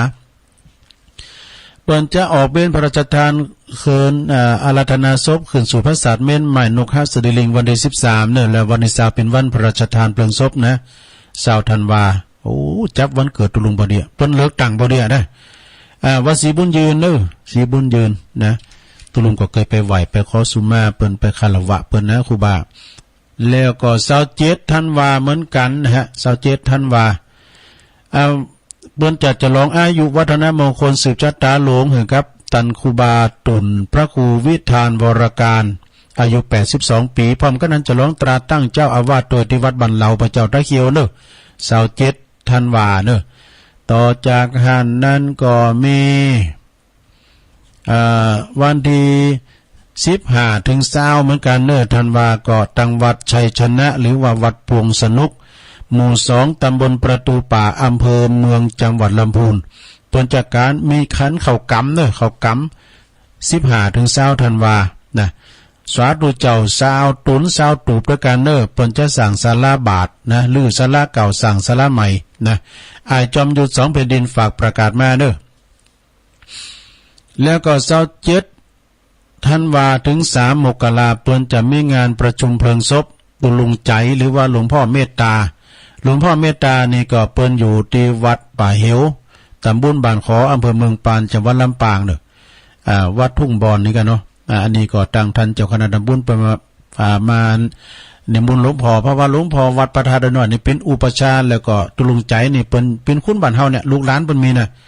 ที่บ้านดอยน้อยเนี่ยเพิ่นก็จะไปกันหลายเด้อวันที่27ลากพระศาสตร์แล้วก็วันที่3เดือนประชุมเพลิงศพเด้อที่วัดบ้านขอวัดทุ่งบอนกันเนาะป่าเหวนะวัดป่าเหวนะแล้วก็ทุกวันที่23ของเดือนนะโยมเนี่ยไปลืมนะเพิ่นจะมีงานที่วัดศาลาตำบลน้ำแพร่อำเภอหางดงโดยเมตตาบารมีธรรมหลวงพ่อท่านพระครูโชติสุวรรณสอน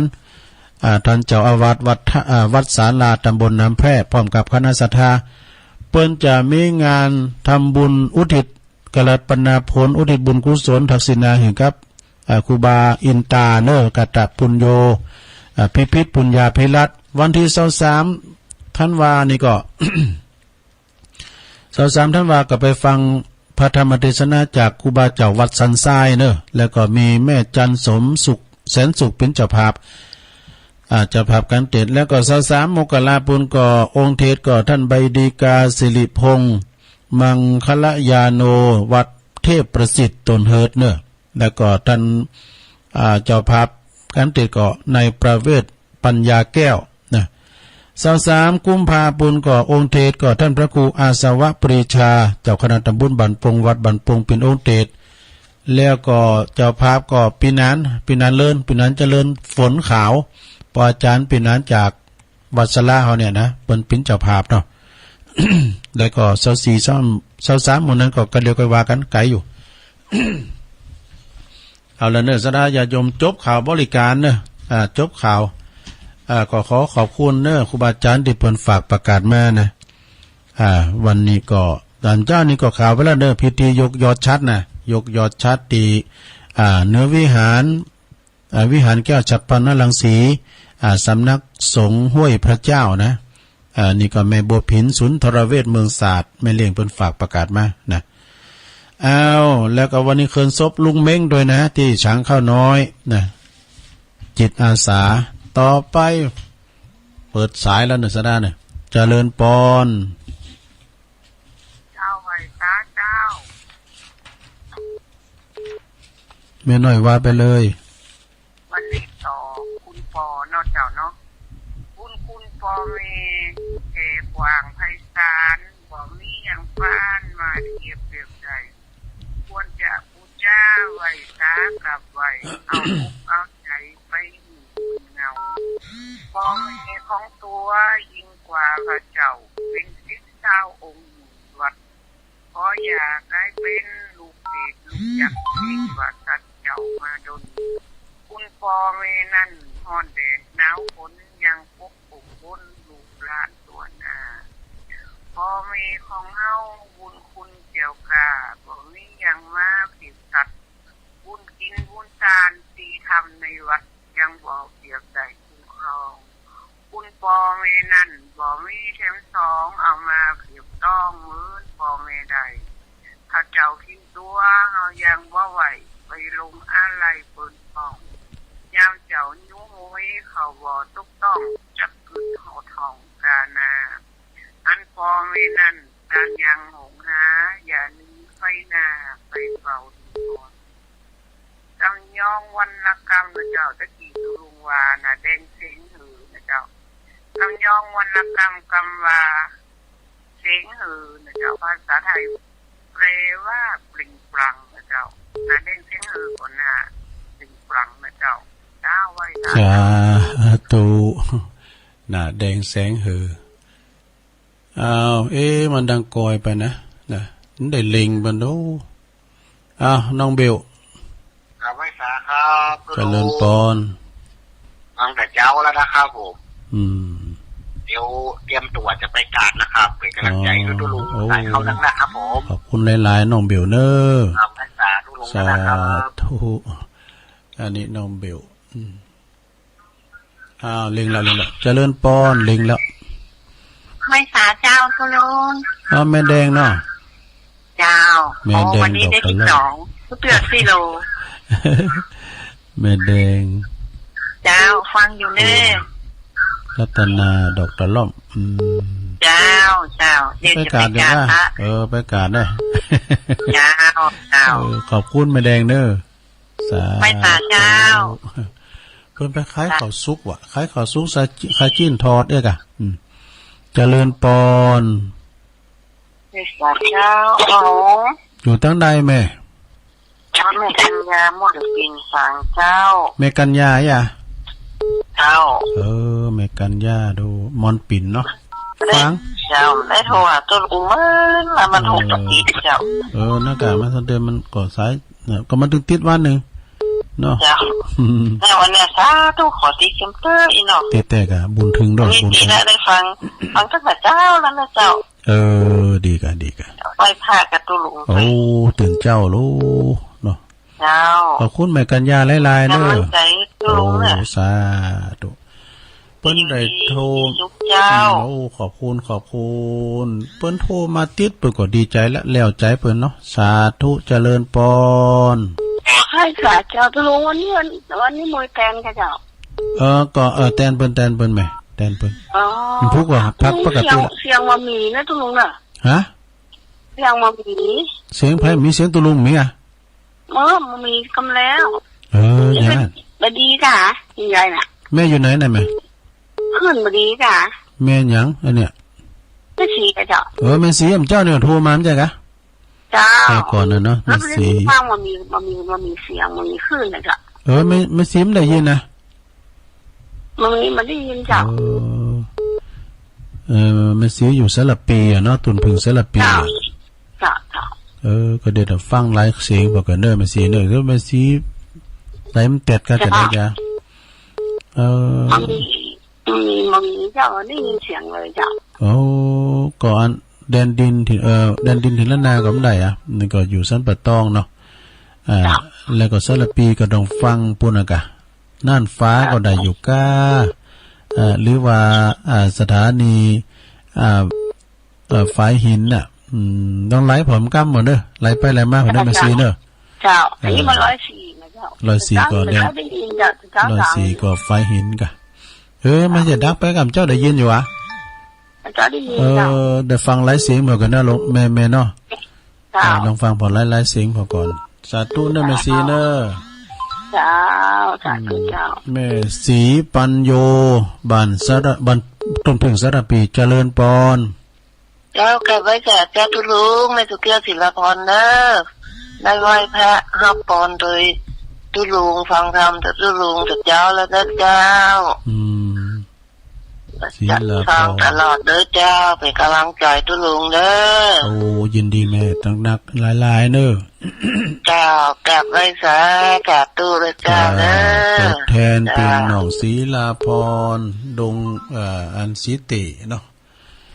น้องบิวว่าฟังไหนเจ้านันดักไปแล้วน้องบิวเจริญปอนเจ้าไม่สายเจ้าแม่ปราณีมอเจ้าฟังแต่เจ้าแล้วในวันนี้นะตื่นเจ้าได้วันนี้ได้วันนี้รับเจ้าได้ฟังเจ้าฟังเพลงอย่างตุลุงอ่ะน้ำเพลงอย่างตุลุงยองอ่ะตำนานอันนั้นมันเพลงเอกตุลุงด้วยที่มันวนตุลุงคนเดียวน่ะฮะที่มันมาวัดพระบาทของแล้วนั่นใช่จ้ะน่ากะที่เปิ้นห้องเพลงที่วัดพระบาทอุดมน่ะกะนั่นเนาะเป็นนั้นนักร้องโดนนักร้องโดนน่ะที่มาซักห้องได้หมดอ่ะตุ๊เจ้ากูตุ้นน่ะเปิ้นห้องฟรีหมดอ่ะนะเปิ้นห้องหมดอ่ะแล้วแต่สไตล์ไผสไตล์มันเอ้กะเนาะครูบาวัดวังสิงค่ำก็เปิ้นห้องหมดอ่ะเปิ้นนักปราชญ์ดูนักแต่งเพลงสาธุเนอแม่แม่ปราณีมอแม่เมาขี้เล็กเจริญปอนไว้สาเจ้าตุลุงแม่สีทอนมาแล้วเจ้าฟังแต่เจ้าแล้วเนอะดีกะม่วนดีแกน้องบัววันนี้ม่วนดีแกมากะวันนี้ให้หัวไปเจอตุลุงไปแน่จ้ะแต่เจ้าไข่หัวมันปวดไข่หัวนั่นน่ะมันนั้นตุลุงในกันมันไข่หัวแล้วกันมันปวดไข่หัวมันจู้ดึ้มดักอ่ะมันได้ไข่หัวเตี้ยๆลมมันมีน่ะได้นะจ้ะแต่ม่วนดีนะหายเครียดดีก็เวลาหายสบายมันก่อนดูเปี้ยน้อยหายไปประกอบตอนบ่เจ้าได้ถึงไม่กี่ตอนชอบฟังเพลงก็ม่วนเพลงก็ม่วนเพลงของตุลุงม่วนจะแต่เหลือไม่กี่ตอนพอ เพิ่งข้อมูลเนาะได้ฟังวันไหนเนี่ยหัวม่วนเอาได้ฟังจนได้จำภาพไม่ได้ฟังจากวิทยุก็เปิดโทรศัพท์ดีกะโอ้บนฟังไหนหลายต่างแล้วดีแล้วเจ้าปลื้มใจตัวตุลุงตัวเองเกินม่วนจะเตะเปิงกับตุลุงเนาะนั่นกะกำลังใจเด้อตุลุงขอบคุณแม่สีทอนหลายๆเด้อเจ้ากลับบ้านเจ้าแม่สีทอนเพิ่นจะมาเตียนจันเมืองด้วยนะเอาใครคบมาก่อนนิ่มเพชรแม่จันโสมหลังกัดแม่สาวมาแล้วเจ้านมัสการเจ้าดีกันวันนี้ได้อู้เจ้าฮะมุจะไปแล้วกันรถออกตอนบ่ายก่อนวะดีกันจองรถไว้ออกตอนบ่ายก่อนหลังจากวันไปอยู่ปุ่นก็ฟังทางโทรศัพท์อย่างแม่ปานี่นั่นหรอเจ้าได้ยินอยู่ฟังโทรศัพท์เจ้าเมื่อคืนก็จะได้ฟังทางนั้นสถานีต้องไม่สายเพราะกะแม่น่ะเจ้าเมื่อคืนก็ฟังทางปุ่นเปิดออนไลน์ไปดูเนาะเจ้าได้ยินอยู่เจ้าคุณวารุณีกันเนี่ยคุณคืนของเปิดเจ้าขอบคุณหลายๆด้วยแม่จันทร์เจ้าใจดีอยู่ดีแหละเดินทางกับตู้ลงแล้วใจดีใจบ้านก่อนเนี่ยพูดว่าเดินทางปลอดภัยเนอะแม่เนอะกุศลทุกองค์เนอะเจ้าฟังอยู่กุศลทุกองค์เจ้าสาธุนมัสการเจ้าขอให้แม่จันโสมเนาะจิตอาสาเดินทางแคล้วคลาดปลอดภัยตึงไปตึงมาเนอะเจริญปอนครับมัน104บ่ดับเหรอ110นักอะบ่ดับเหรอ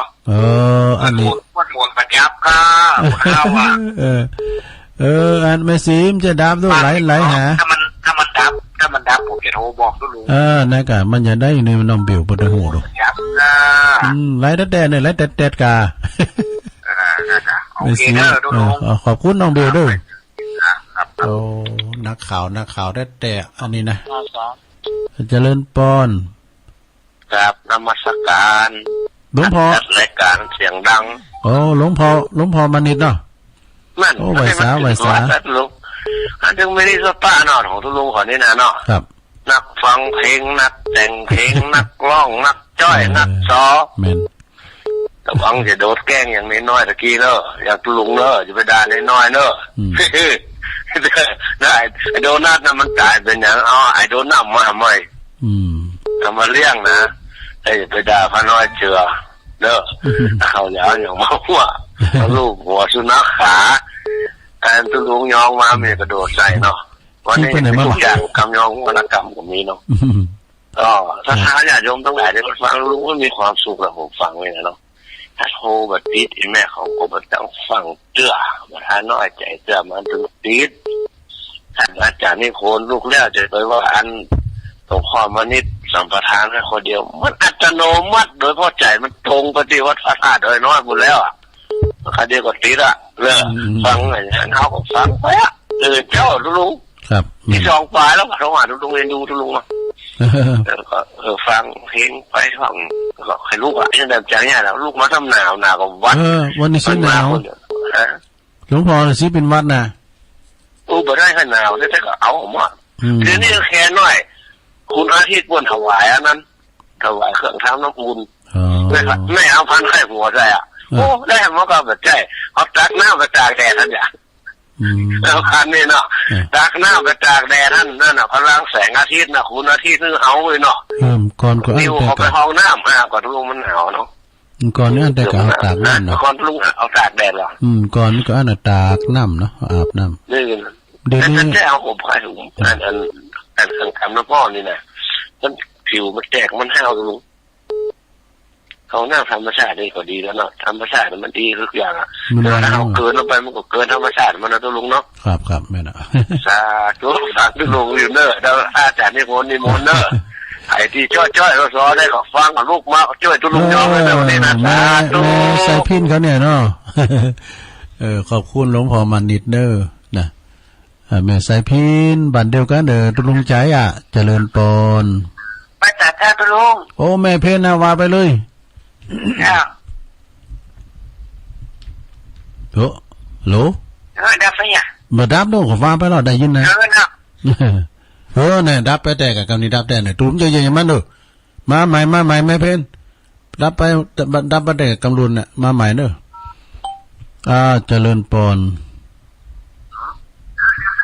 ติดแล้วฮัลโหลติดแล้วเนอะแต่เย็นสิสนใจอยู่นี่ฮัลโหลติดแล้วเอาอูเลย109เนี่ยเอาเลย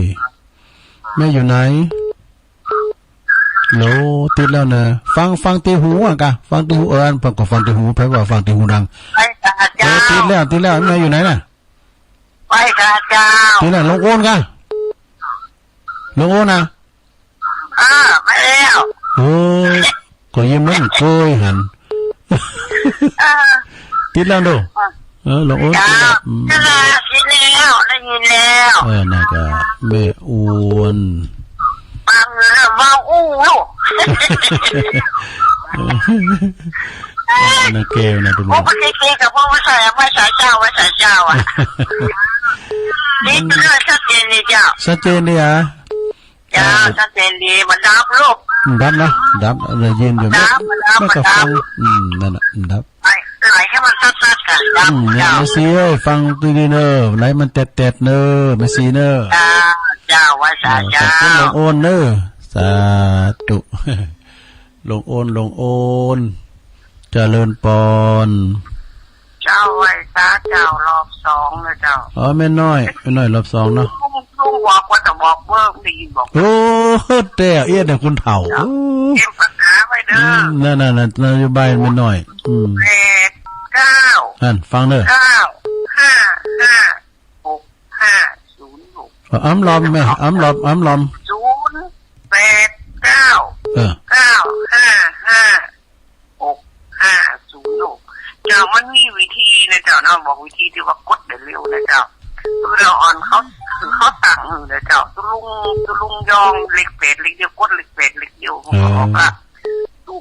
อาจารย์บรรยงเล็กจิตนะเจ้ากดเล็กเดียวออกเบอร์1เบอร์2เบอร์3เบอร์4เบอร์5เป็นเบอร์จำนวนเบอร์ร้อนเขาต้องมานั่งจิ้มเขาจะตั้งจำนวนเบอร์นึงกดเล็ก1กำเดียวต้องไปทำใส่จำนวนเพื่อจะเดือดไม่น้อยโทรมาผมหาพอหรืออ่อนเขาตั้งเขาตึงจางตั้งแล้วเจ้ากดเล็กเดียวนะเจ้าเนาะ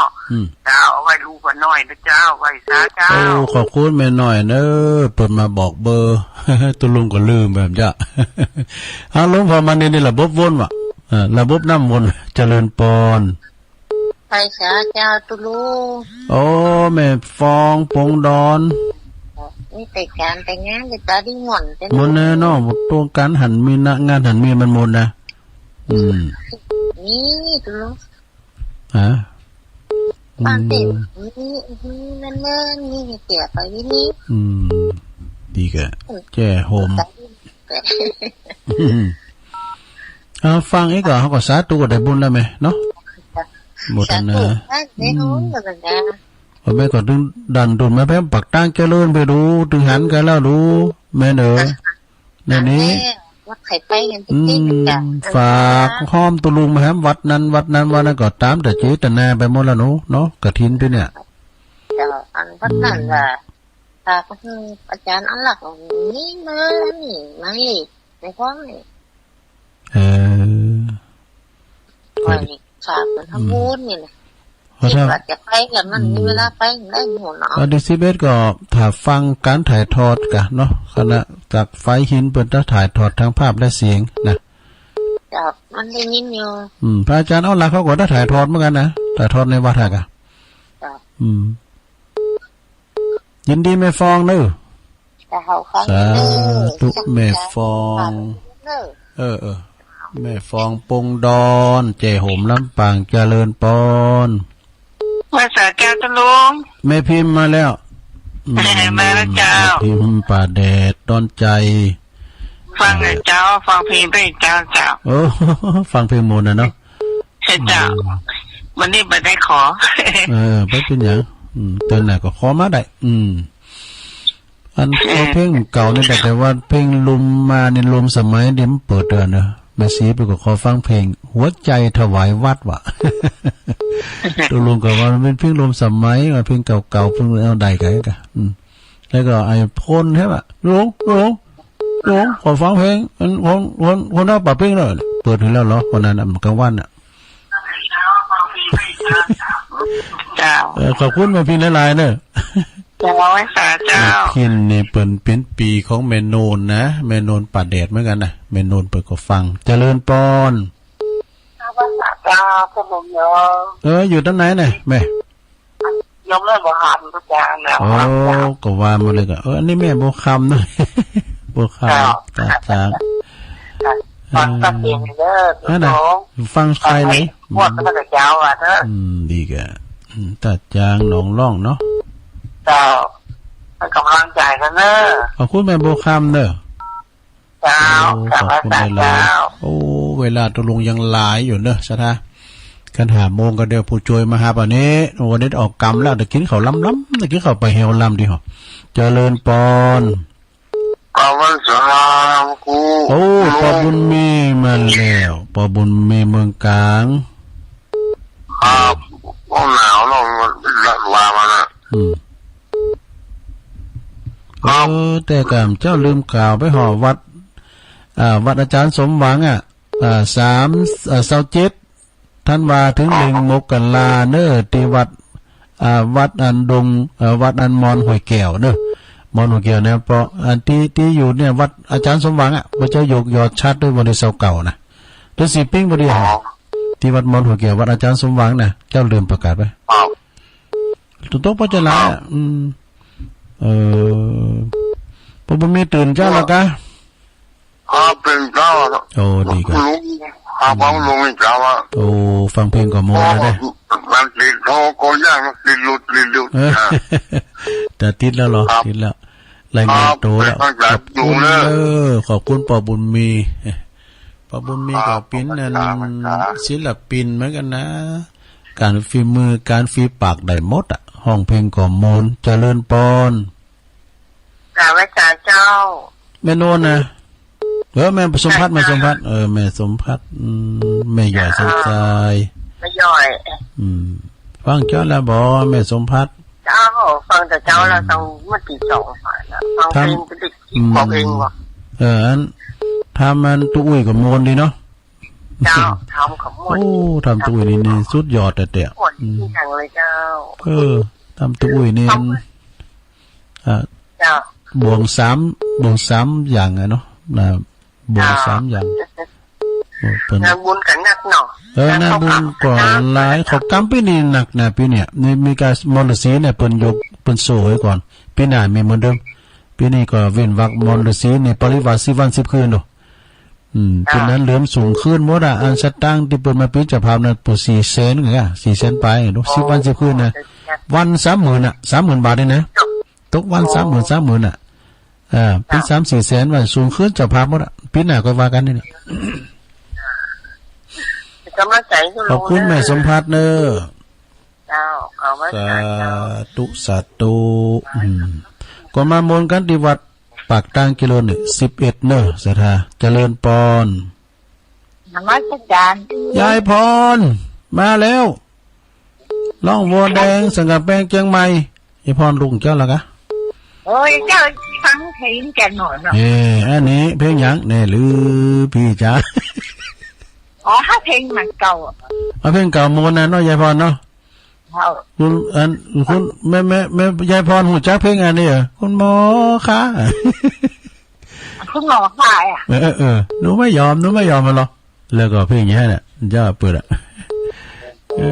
เอาเพลงนี่ค่ะเอาเพลงนี่เปิดแกทำชีวิตเนี่ยอันที่หูจักก็ตื่นแกทำชีวิตเนี่ยแกทำชีวิตเนี่ยเขาสอหาประกอบนะร้องวัวแดงวันนี้จะไปทางใดไปชื่อได้สาทางใดดีกันอยู่ที่พักผ่อนนะผมชีวิตแต่มาเพลงนี้ดีกันเดี๋ยวแล้วได้เปิ้นได้หันยายพรในกำเนาะมาวัดร่องแดงเลยข้างกำแพงนั่น อีแม่พ่อนี่โอ้แต่งก้อนเก่งเด้ออาจารย์นิพนธ์กันเนี่ยมันใช่ดูอีแม่จดเอากำแพงได้ใหญ่ที่แต่งก็เด้อก็มีเนาะไปกำแพงวัดรอเลยยายพรอยู่กับใครอ่ะยายพรดีแล้วมันคนเดียวอ่ะคือเอาคนเดียวพออากาเอาปัญญาปัญญาเอาปัญญาตัวเก่าพองอันน่ะเด้ออย่างตุลุงกับมันก็น่ะเอาปัญญาเปิดน้ำมนต์ว่าเปิดในตัวได้เอาพ่ออ่ะยี่พ่ออ่ะตุลุงมันเกิดปึ๊กอ่ะมันเกิดได้อ่ะเขาเอาที่เป็นมีสาระนะลูกแม่น่ะเอามีสาระนะแกเอาขอบคุณยายพรหลายๆอ่ะเด้อตุสาธุเด้อฮะแมลงมีวันเสาร์วันติดมีนะพุกวันเจนเด้อพุกมีขอบคุณเด้อยายพรล่องบัวแดงสันกำแพงเจียงใหม่เจริญปอนอยู่ตั้งใดจ้าแม่ฮะโอ้แม่โบกี้อ่ะเนี่ยนะแม่โบคลี่ห่วงเป้าโอ้แม่โบกี้นี่ก็ปุ่นอยู่หมู่ที่ไหนก็ห่วงเป้าหมู่11เนาะน่ะก็แม่เหลวเขาน่ะก็น้องตายเขาแม่โนนครับ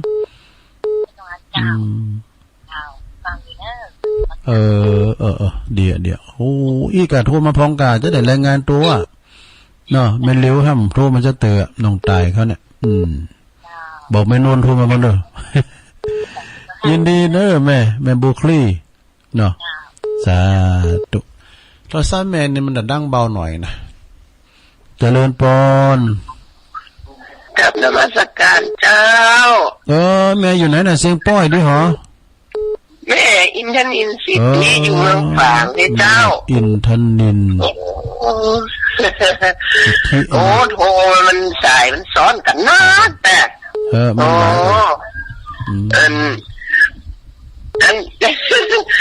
ว่า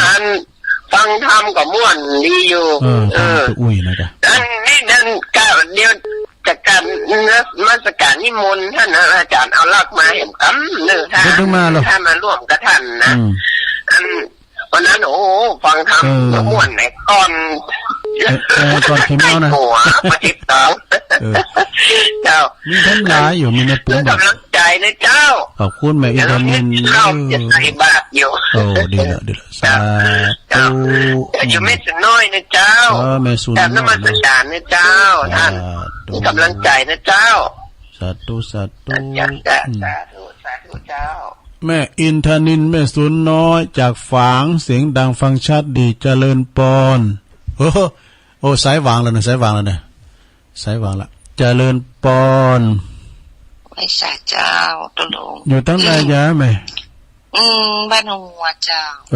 พี่น้องหงโงเนาะเจ้าโรงวัวที่ปุ่นอากาศสถานีบ่เนาะวันนี้ตื่นควายหน่อยพี่หยังก็มันก็รับของอากาศโรงวัวสันปัดว่าจะถามตุลงหวานมะแรง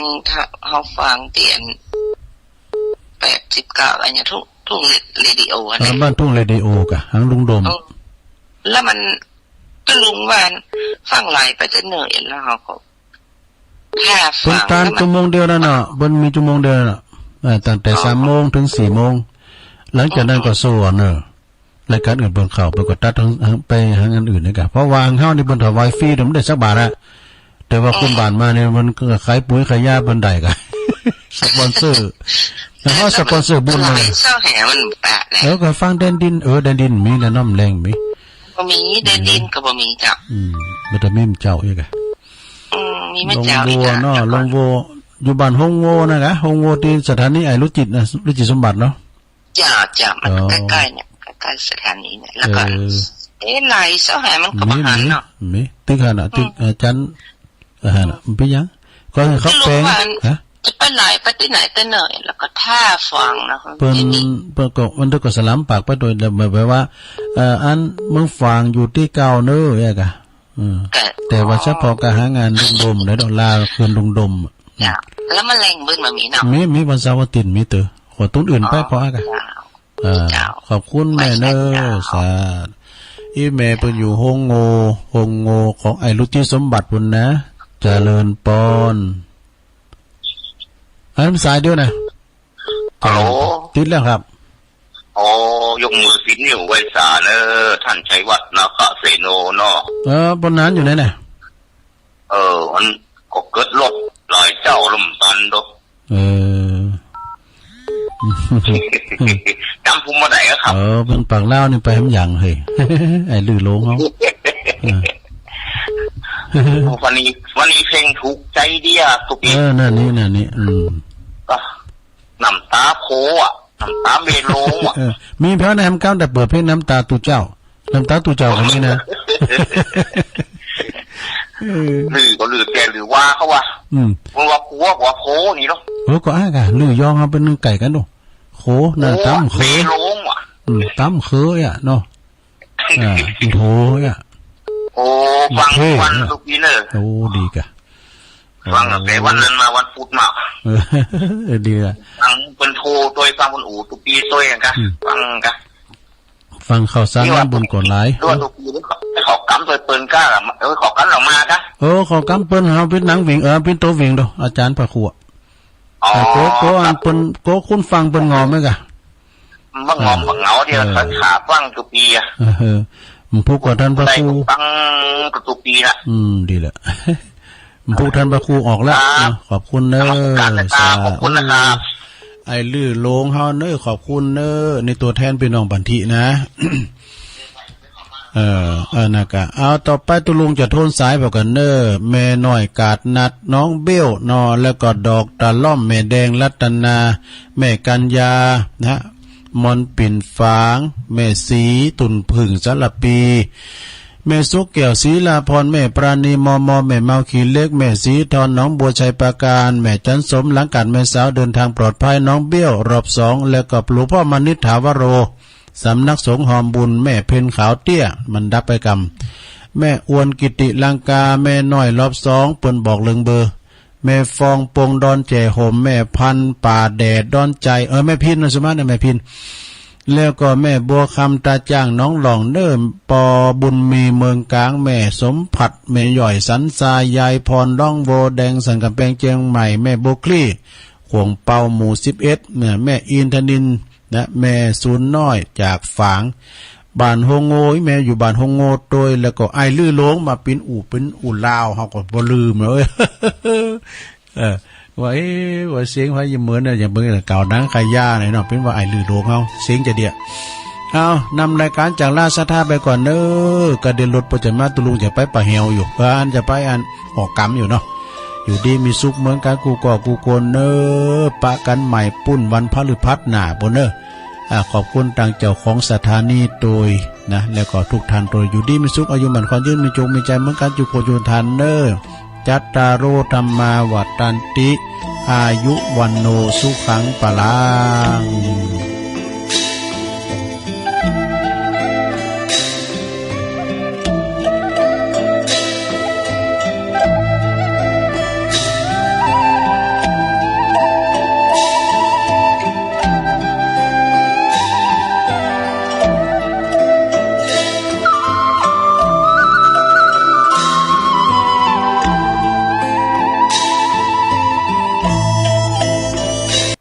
ด้วยอานุภาพแห่งการถวายผ้าอันนี้ขอบุญกุศลส่วนนี้จงเป็นปัจจัยแห่งการบรรลุคือสัมมาสัมโพธิญาณในอนาคตการอันใกล้นี้เถิดถวายผ้าเก่าและปรารถนาความเป็นพระพุทธเจ้าบุญนั้นสำฤทธิ์ผลเป็นปัจจัยจนได้สำฤทธิ์ผลเห็นไหมญาติโยมนี่แหละที่บอกว่าในทานวัตถุเนี่ยคนจะปรารถนาสิ่งใดต้องมีทานเป็นกุศลและปรารถนาเพื่อความพ้นทุกข์เขาเรียกว่าบุญญาณิธิที่ท่านกล่าวว่าเอสะเทวมนุสสานังสัพพกามทัตโตนิธิยังเทวาทิปัตเทนติสัพเพปุญญาสัพเพปุญญังปวัตติ สมบัติใดๆที่มนุษย์และเทวดาทั้งหลายย่อมปรารถนากันสมบัตินั้นๆย่อมสำเร็จด้วยบุญญาณิธิอันนี้นะที่เราสะสมไว้โยมคนที่มีเงินมีทองเนี่ยถามว่ามันมาจากไหนมันไม่เหตุปัจจัยมูลโยมบุญเก่ามาแล้วมาทำบุญใหม่ทำอะไรก็เป็นชิ้นเป็นอันร่ำรวยนี่สำเร็จจากบุญถามว่าบุญเนี่ยมันจะสำเร็จในชาตินี้มันไม่ใช่ว่ามันก่อตัวมานานแล้วโยมก่อตัวมานานแล้วอย่างญาติโยมบางคนขยันนะโยมขยันตั้งแต่เช้าจนเย็นก็ไม่เห็นร่ำเห็นรวยเพราะอะไรที่มันสำเร็จก็เพราะอะไรก็ที่มันไม่สำเร็จเพราะอะไรที่มันไม่สำเร็จเพราะบุญเหตุปัจจัยเก่าเหตุปัจจัยเก่าบุญเก่ามันยังไม่พร้อมแต่บางคนทำอะไรเล็กๆน้อยๆทำมันไม่สมหวังสมปรารถนาเพราะอะไรเพราะเหตุปัจจัยโยมเหตุปัจจัยคนมีบุญเนี่ยเหมือนอุปมาในญาติโยมนะมันเห็นเหมือนคนซื้อเลขนะโยมไม่อยากซื้อมีคนมาจะเอาเถอะนาเหลือคู่เดียวเอาเถอะเหมือนโยมมาสร้างศาลาเนี่ยกลับไปเอาเถอะยกอย่างนะถูกโยมไม่อยากซื้อไม่อยากได้แต่บุญมันถึงเวลามันให้ผลไม่อยากได้มันก็มีแต่คนบุญไม่พอบารมีไม่ถึงเห็นเขาได้ก็ละอยากจะได้เหมือนวิ่งจับเงาโยมจะจับได้ไหมไม่ได้เนี่ยบุญนะโยมบุญทั้งหลายมันสำเร็จมาจากเหตุเพราะฉะนั้นเรื่องของปัจจัยให้สำเร็จเนี่ยต้องมีเบื้องต้นเบื้องปลายคนที่จะทำบุญสำเร็จเนี่ยเป็นบุญใหญ่อย่ามานึกถึงในสมัยพุทธกาลนางวิสาขเนี่ยทำบุญอะไรทำบุญถวายผ้าไตรจีวรวันนี้ญาติโยมถวายผ้าไตรแก่เหล่าพระสงฆ์จำนวนมากนางวิสาขาถวายผ้าไตรจีวรเขาเรียกว่าศรัทธาทานทำด้วยความเลื่อมใสด้วยใจศรัทธาคนทำด้วยความเลื่อมใสด้วยใจศรัทธามันบริสุทธิ์เวลาได้ผลมันก็ได้ผลเลิศจนไม่สามารถที่จะจาระไนได้ว่ามันดียังไงอานิสงส์5ประการทุกภพทุกชาติไม่ปรารถนาก็ได้เหมือนปลูกต้นดอกมะลิเมื่อปลูกต้นมันแล้วเวลามันออกดอกเมื่อมันถึงเหตุการณ์มาออกดอกไม่ปรารถนามันก็ออกถึงเวลามันก็ออกไม่อยากได้กลิ่นมันก็โชยมาเพราะมันถึงการเวลาเหมือนกันญาติโยมคนทำบุญเนี่ยเหมือนนางวิสาขาทำบุญด้วยศรัทธาด้วยความเลื่อมใสด้วยใจศรัทธาเอาผ้าไตรจีวรไปถวายเหล่าพระสงฆ์ด้วยความเลื่อมใสใจศรัทธาวิบากผล5ประการปรากฏแก่นางวิสาขาทุกภพทุกชาติเอานี่ดูปัจจัยนะญาติโยมนะคืออะไร5ประการ1สุรูปตารูปงามคนงามนิยมมันทำให้เกิดความสุขได้ไหมโยมว่าเกิดสิโยม ญาติโยมท่านงามเนี่ยมองหน้าแล้วถ้ามองคนอื่นแล้วมองเราเนี่ยโยมเกิดยังไงปากก็เบี้ยวตาก็เขยโยมคิดยังไงแต่ถ้าเรามองหน้าเรามาสมส่วนเนี่ยโยมคิดยังไงแล้วไปมองคนอื่นกับเราเป็นยังไงมันเหนือกันอยู่เลยเนี่ยสุรูปตารูปงามคุณยายเข้าห้องน้ำออกมา70อุตส่าห์ไปยิ้มให้กระจกหันหน้าตรงๆก็เห็นหมดแล้วยังเอียงข้างเข้าหายิ้มให้อีกนะมันก็ไม่เหมือนเดิมโยมไอ้คน70มันก็ไม่เหมือน16 17ใช่ไหมโยมว่าแยกเขี้ยวแยกข้างนั่นน่ะเปรียบเทียบให้ฟังนางวิสาขาสุรูปตารูปงามคือสวยอ่ะ2สุสรตาเสียงเพราะ พูดก็น่าฟังนี่เกิดจากบุญนะถ้าคนไม่มีบุญเนี่ยโยมไปขอร้องไปขอพูดเขายังไม่ให้พูดเลยนะบางทีไปพูดยังเสียเงินอีกนะนี่ถ้าคนไม่มีบุญคนมีบุญเนี่ยโยมไปพูดที่ไหนได้เงินได้ทองนะอยู่ดูนักร้องสิโยมนักร้องที่เขาอย่างยกตัวอย่างเช่นต่ายอรไทยเนี่ยชวนมากินสลัดมะละกอข้าวเหนียวปีกไก่กินฟรีเขาจะมาไหมโยมว่าไม่มานะโยมนะถามว่าเขาพูดนะเป็นเงินเป็นทองเนี่ยเห็นไหมเขาร่ำเขารวยเพราะอะไรนี่คือเสียงเพราะนี่เป็นผลของบุญเก่าเขานะแต่ถ้าบุญใหม่เขาก็เสริมบุญไปทำบุญนะเขาไม่ประมาทเนี่ยสุสารตาเสียงเพราะข้อ3สุวรรณตาผิวเนียนไม่ตกกะไม่เป็นกระตอดขี้มังวันว่ากระตอดรู้จักไหมไม่เป็นขี้แมงวันไฝฟ้านะเอาฟังให้มันถูกก็แล้วกันนะโยมนะอย่าหาว่าพระไม่เป็นเรื่องคือหมายความว่าคนที่มีบุญนะสุวรรณตาผิวงาม3แล้วนะโยม4สุสันถาตาสวดทรงดีคำว่าสวดทรงดีในที่นี้มันสมส่วนโยมไม่เตี้ยเกินไปแล้วก็ไม่สูงสลูดไม่เตี้ยเกินไปไม่สูงเกินไปไม่ผอมเกินไปไม่อ้วนเกินไปสุสันถาตาเนี่ยสมส่วนงามตามสมควรแก่วัยนี่สุสันนะข้อที่5กี่ข้อแล้วเนี่ย4แล้วข้อ5อภิปัจจังเป็นใหญ่ถ้านอกบ้านก็เป็นใหญ่นอกบ้านในออฟฟิศในสำนักงานเป็นผู้นำพูดง่ายๆอยู่ในบ้านก็เป็นใหญ่ในบ้านอยู่ในสังคมก็ไปอยู่ในสังคมแม้อยู่ในวัดก็เป็นหัวหน้าของอุบาสกอุบาสิกาเห็นไหมอภิปัจจังแล้วก็สิ่งที่ตามมาสัปริวาโรมีบริวารมากนี่ก็เพราะอานิสงส์แห่งบุญเพราะฉะนั้นบุญอันเนี้ยมันส่งเสริมมาแล้วบุญนำกรรมแต่งบางคนก็ว่าท้อใจแม่เราไม่เหมือนเขาอย่าคิดโยมอดีตเราแก้ไม่ได้แต่เราจะสร้างเหตุปัจจัยให้เกิดอนาคตผลใหม่แก้ได้ไหมแก้ได้ภพชาติเราเลือกไม่ได้แต่เราเลือกที่ทางจะไปได้ไหมได้โยมอยากเป็นคนสวยคนงามทำบุญต้องให้มีศรัทธาเป็นเบื้องหน้าตั้งจิตให้ดีให้เป็นกุศลอย่าให้ความโกรธมันเกิดอย่างนี้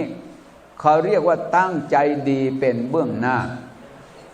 เกิดชาติใดภพใดเนี่ยเราสร้างเหตุปัจจัยดีคนอื่นไม่ทำเราทำเนี่ยกวาดอาวาสวิหารลานพระเจดีย์มันไม่สะอาดไม่สวยไม่งามเราไปทำใจเราน้อมเป็นไปเพื่อความสะอาดเนี่ยพอพูดถึงความสะอาดเนี่ยในพระวินัยท่านก็แสดงนางภิกษุณีรูปหนึ่งโน่นในศาสนาของพระกัสสปะกวาดอาวาสวิหารลานพระเจดีย์จิตของนางน้อมเป็นไปเพื่อความบริสุทธิ์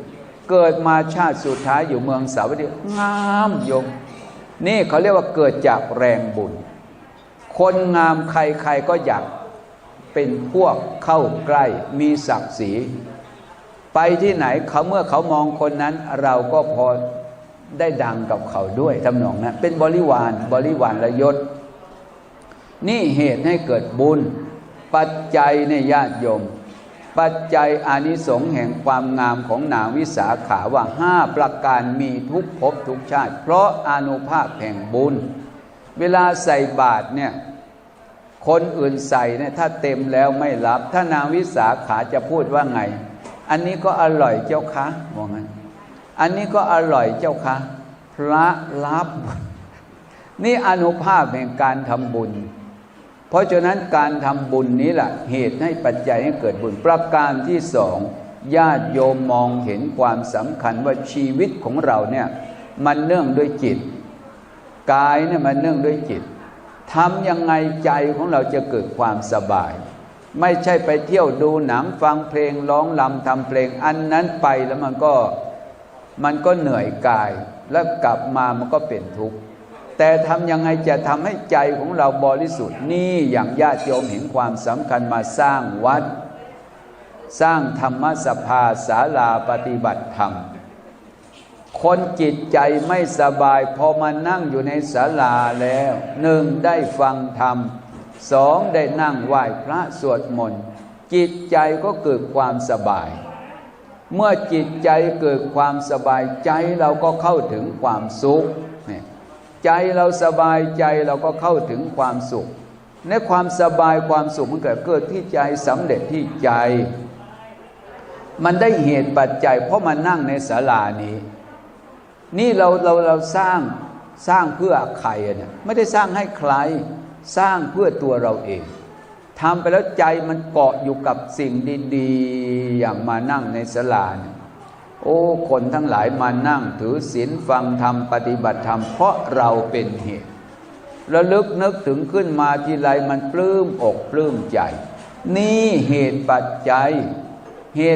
ยทำให้ใจของเราเข้าถึงความบริสุทธิ์แล้วมันละบาปเมื่อใจมันละบาปใจมันก็บันเทิงในบุญเนี่ยแล้วเราก็มานั่งไหว้พระสวดมนต์เนี่ยนั่งไหว้พระสวดมนต์เป็นการปฏิบัติธรรมโยมเดี๋ยวอาตมาเล่าให้โยมฟังนะโยมถ้าประนมมือนานๆโยมว่ามันเหนื่อยไหมโยมเหนื่อยวางโยมวางถ้าโยมประนมมือให้มันหนักวางโยมวางให้สบายนั่งเถอะไม่บาปโยมนั่งฟังการฟังธรรมเนี่ยมันเป็นปัจจัยทำให้เราเกิดบุญเกิดความสบายใจสองการฟังทำให้เราได้ปัญญาสมัยเก่าเราไม่คิดสมัยเก่าเราไม่รู้ว่าทำบาปเป็นบาปทำบุญเป็นบุญเพราะเราไม่เคยฟัง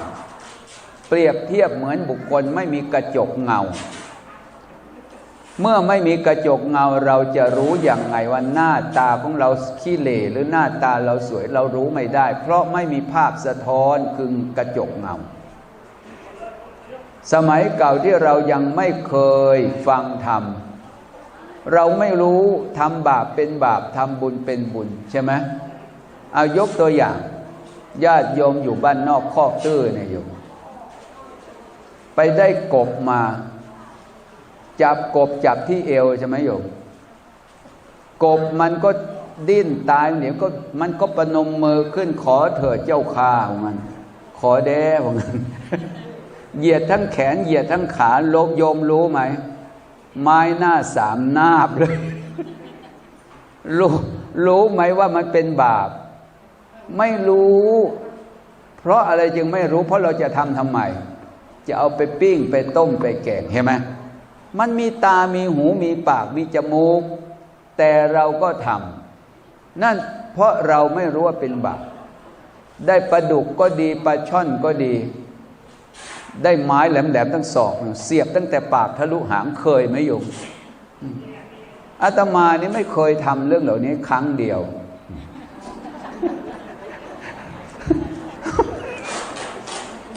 ญาติโยมก็เหมือนกันได้ปลาดุกมาเนี่ยยังไม่ได้ฆ่าเลยนะฮะเอาไม้แหลมๆเสียบตั้งปากเสียบเข้าไปทะลุหางเลยยังไม่ตายยังมีดมาหั่นอีกโยมมาหั่นดิ้นใหญ่ดิ้นใหญ่ยังพูดอย่างนะไม่ได้คิดว่ามันการกระทำนะมันเป็นบาปเพราะเราไม่รู้ฆ่าปลาก็ไม่รู้ว่าเป็นบาปไปเล่นตามทุ่งไร่ทุ่งนาจับตั๊กแตนได้จับแมลงปอได้เด็ดดอกหญ้ามาเสียบตูดแมลงปอปล่อยพูดมีความสุขเห็นไหมโยมเห็นไหมโยมถามว่าสัตว์เหล่านั้นเมื่อถูกไม้เสียบเนี่ยมันจะเกิดยังไงสมมติว่ามันเสียบเราบ้างอย่าว่าไงนั่นแหละนี่เราไม่รู้ว่าเป็นบาปเพราะเราไม่เคยฟังเพราะเรามันมืดบอดเหมือนคนหน้าตาขี้เหร่จะสวยยังไงถ้าไม่มีกระจกเงาเรารู้ได้ไหมไม่ได้การฟังเนี่ยเราจึงรู้โอ้การเบียดเบียนสัตว์ฆ่าสัตว์ ดูที่ประภาพน้ำน่ะคนขี้เหล้าถ้าจะฆ่าทั้งตัวกลัวมันจะกินไม่หมดเอามีดมาปาดคีบข้างวันนี้ปาดข้างซ้ายวันนี้ก็ปาดข้างขวาโยมลองนึกสภาพที่สัตว์ที่มันถูกทรมานถูกปาดเนื้อเฉือนเนื้อออกไปรับประทานมันจะเกิดทุกขเวทนาแสนสาหัสเราไม่รู้ว่าเป็นบาปนี่เพราะเราไม่รู้ไม่ได้เคยฟังแต่พอมาฟังแล้วโอ้การฆ่าสัตว์การเบียดเบียนสัตว์การทรมานสัตว์นี้มันเป็นบาปนะมันเป็นบาปนี่เรารู้ว่าเป็นบาปเพราะเราได้ฟังการฟังนี่โยมว่าเป็นตัวปัญญาหรือเปล่าเนี่ยการฟังนี่โยมบอกว่าเป็นจริงๆแล้วการฟังเนี่ยมันไม่ใช่ตัวปัญญาแต่การฟังเนี่ยมันเป็นเหตุให้เกิดปัญญาภาษาบาลีท่านเรียกว่าสุตตมยปัญญาความรู้สำเร็จจากการฟังไม่ใช่สำเร็จจากหูความรู้สำเร็จจากการฟังเจ้าจะกระโบจังซี่ความรู้สำเร็จจากการฟังการฟังนี่มันเป็นเหตุทำให้เกิดปัญญานี่จึงรู้ว่าทำชั่วเป็นชั่วตอนที่เรายังไม่รู้นะพวกนี้ยังไม่สำนึกบาปแต่พอได้ฟังธรรมะนะพวกเราจึงได้ญาณชนิดหนึ่งญาณระลึกชาติได้ชาติชั่ว สมัยเก่าไม่ฟังไม่รู้ว่าทำบาปเป็นบาปแต่ตอนนี้พอฟังทำแล้วโอ้ยชาติชั่ว ไม่น่าทำเลยด่าเนี่ยเวลาโกรธขึ้นมาเนี่ยด่าไม่เป็นความจริงเลยด่าไอ้หน้านั้นไอ้หน้านี้นะด่าบางทีอุ้ยเอาของตัวเองไปปะหน้าคนอื่นเขาไอ้หน้าเขานะเพราะเราไม่ได้ฟังอย่าลืมนะ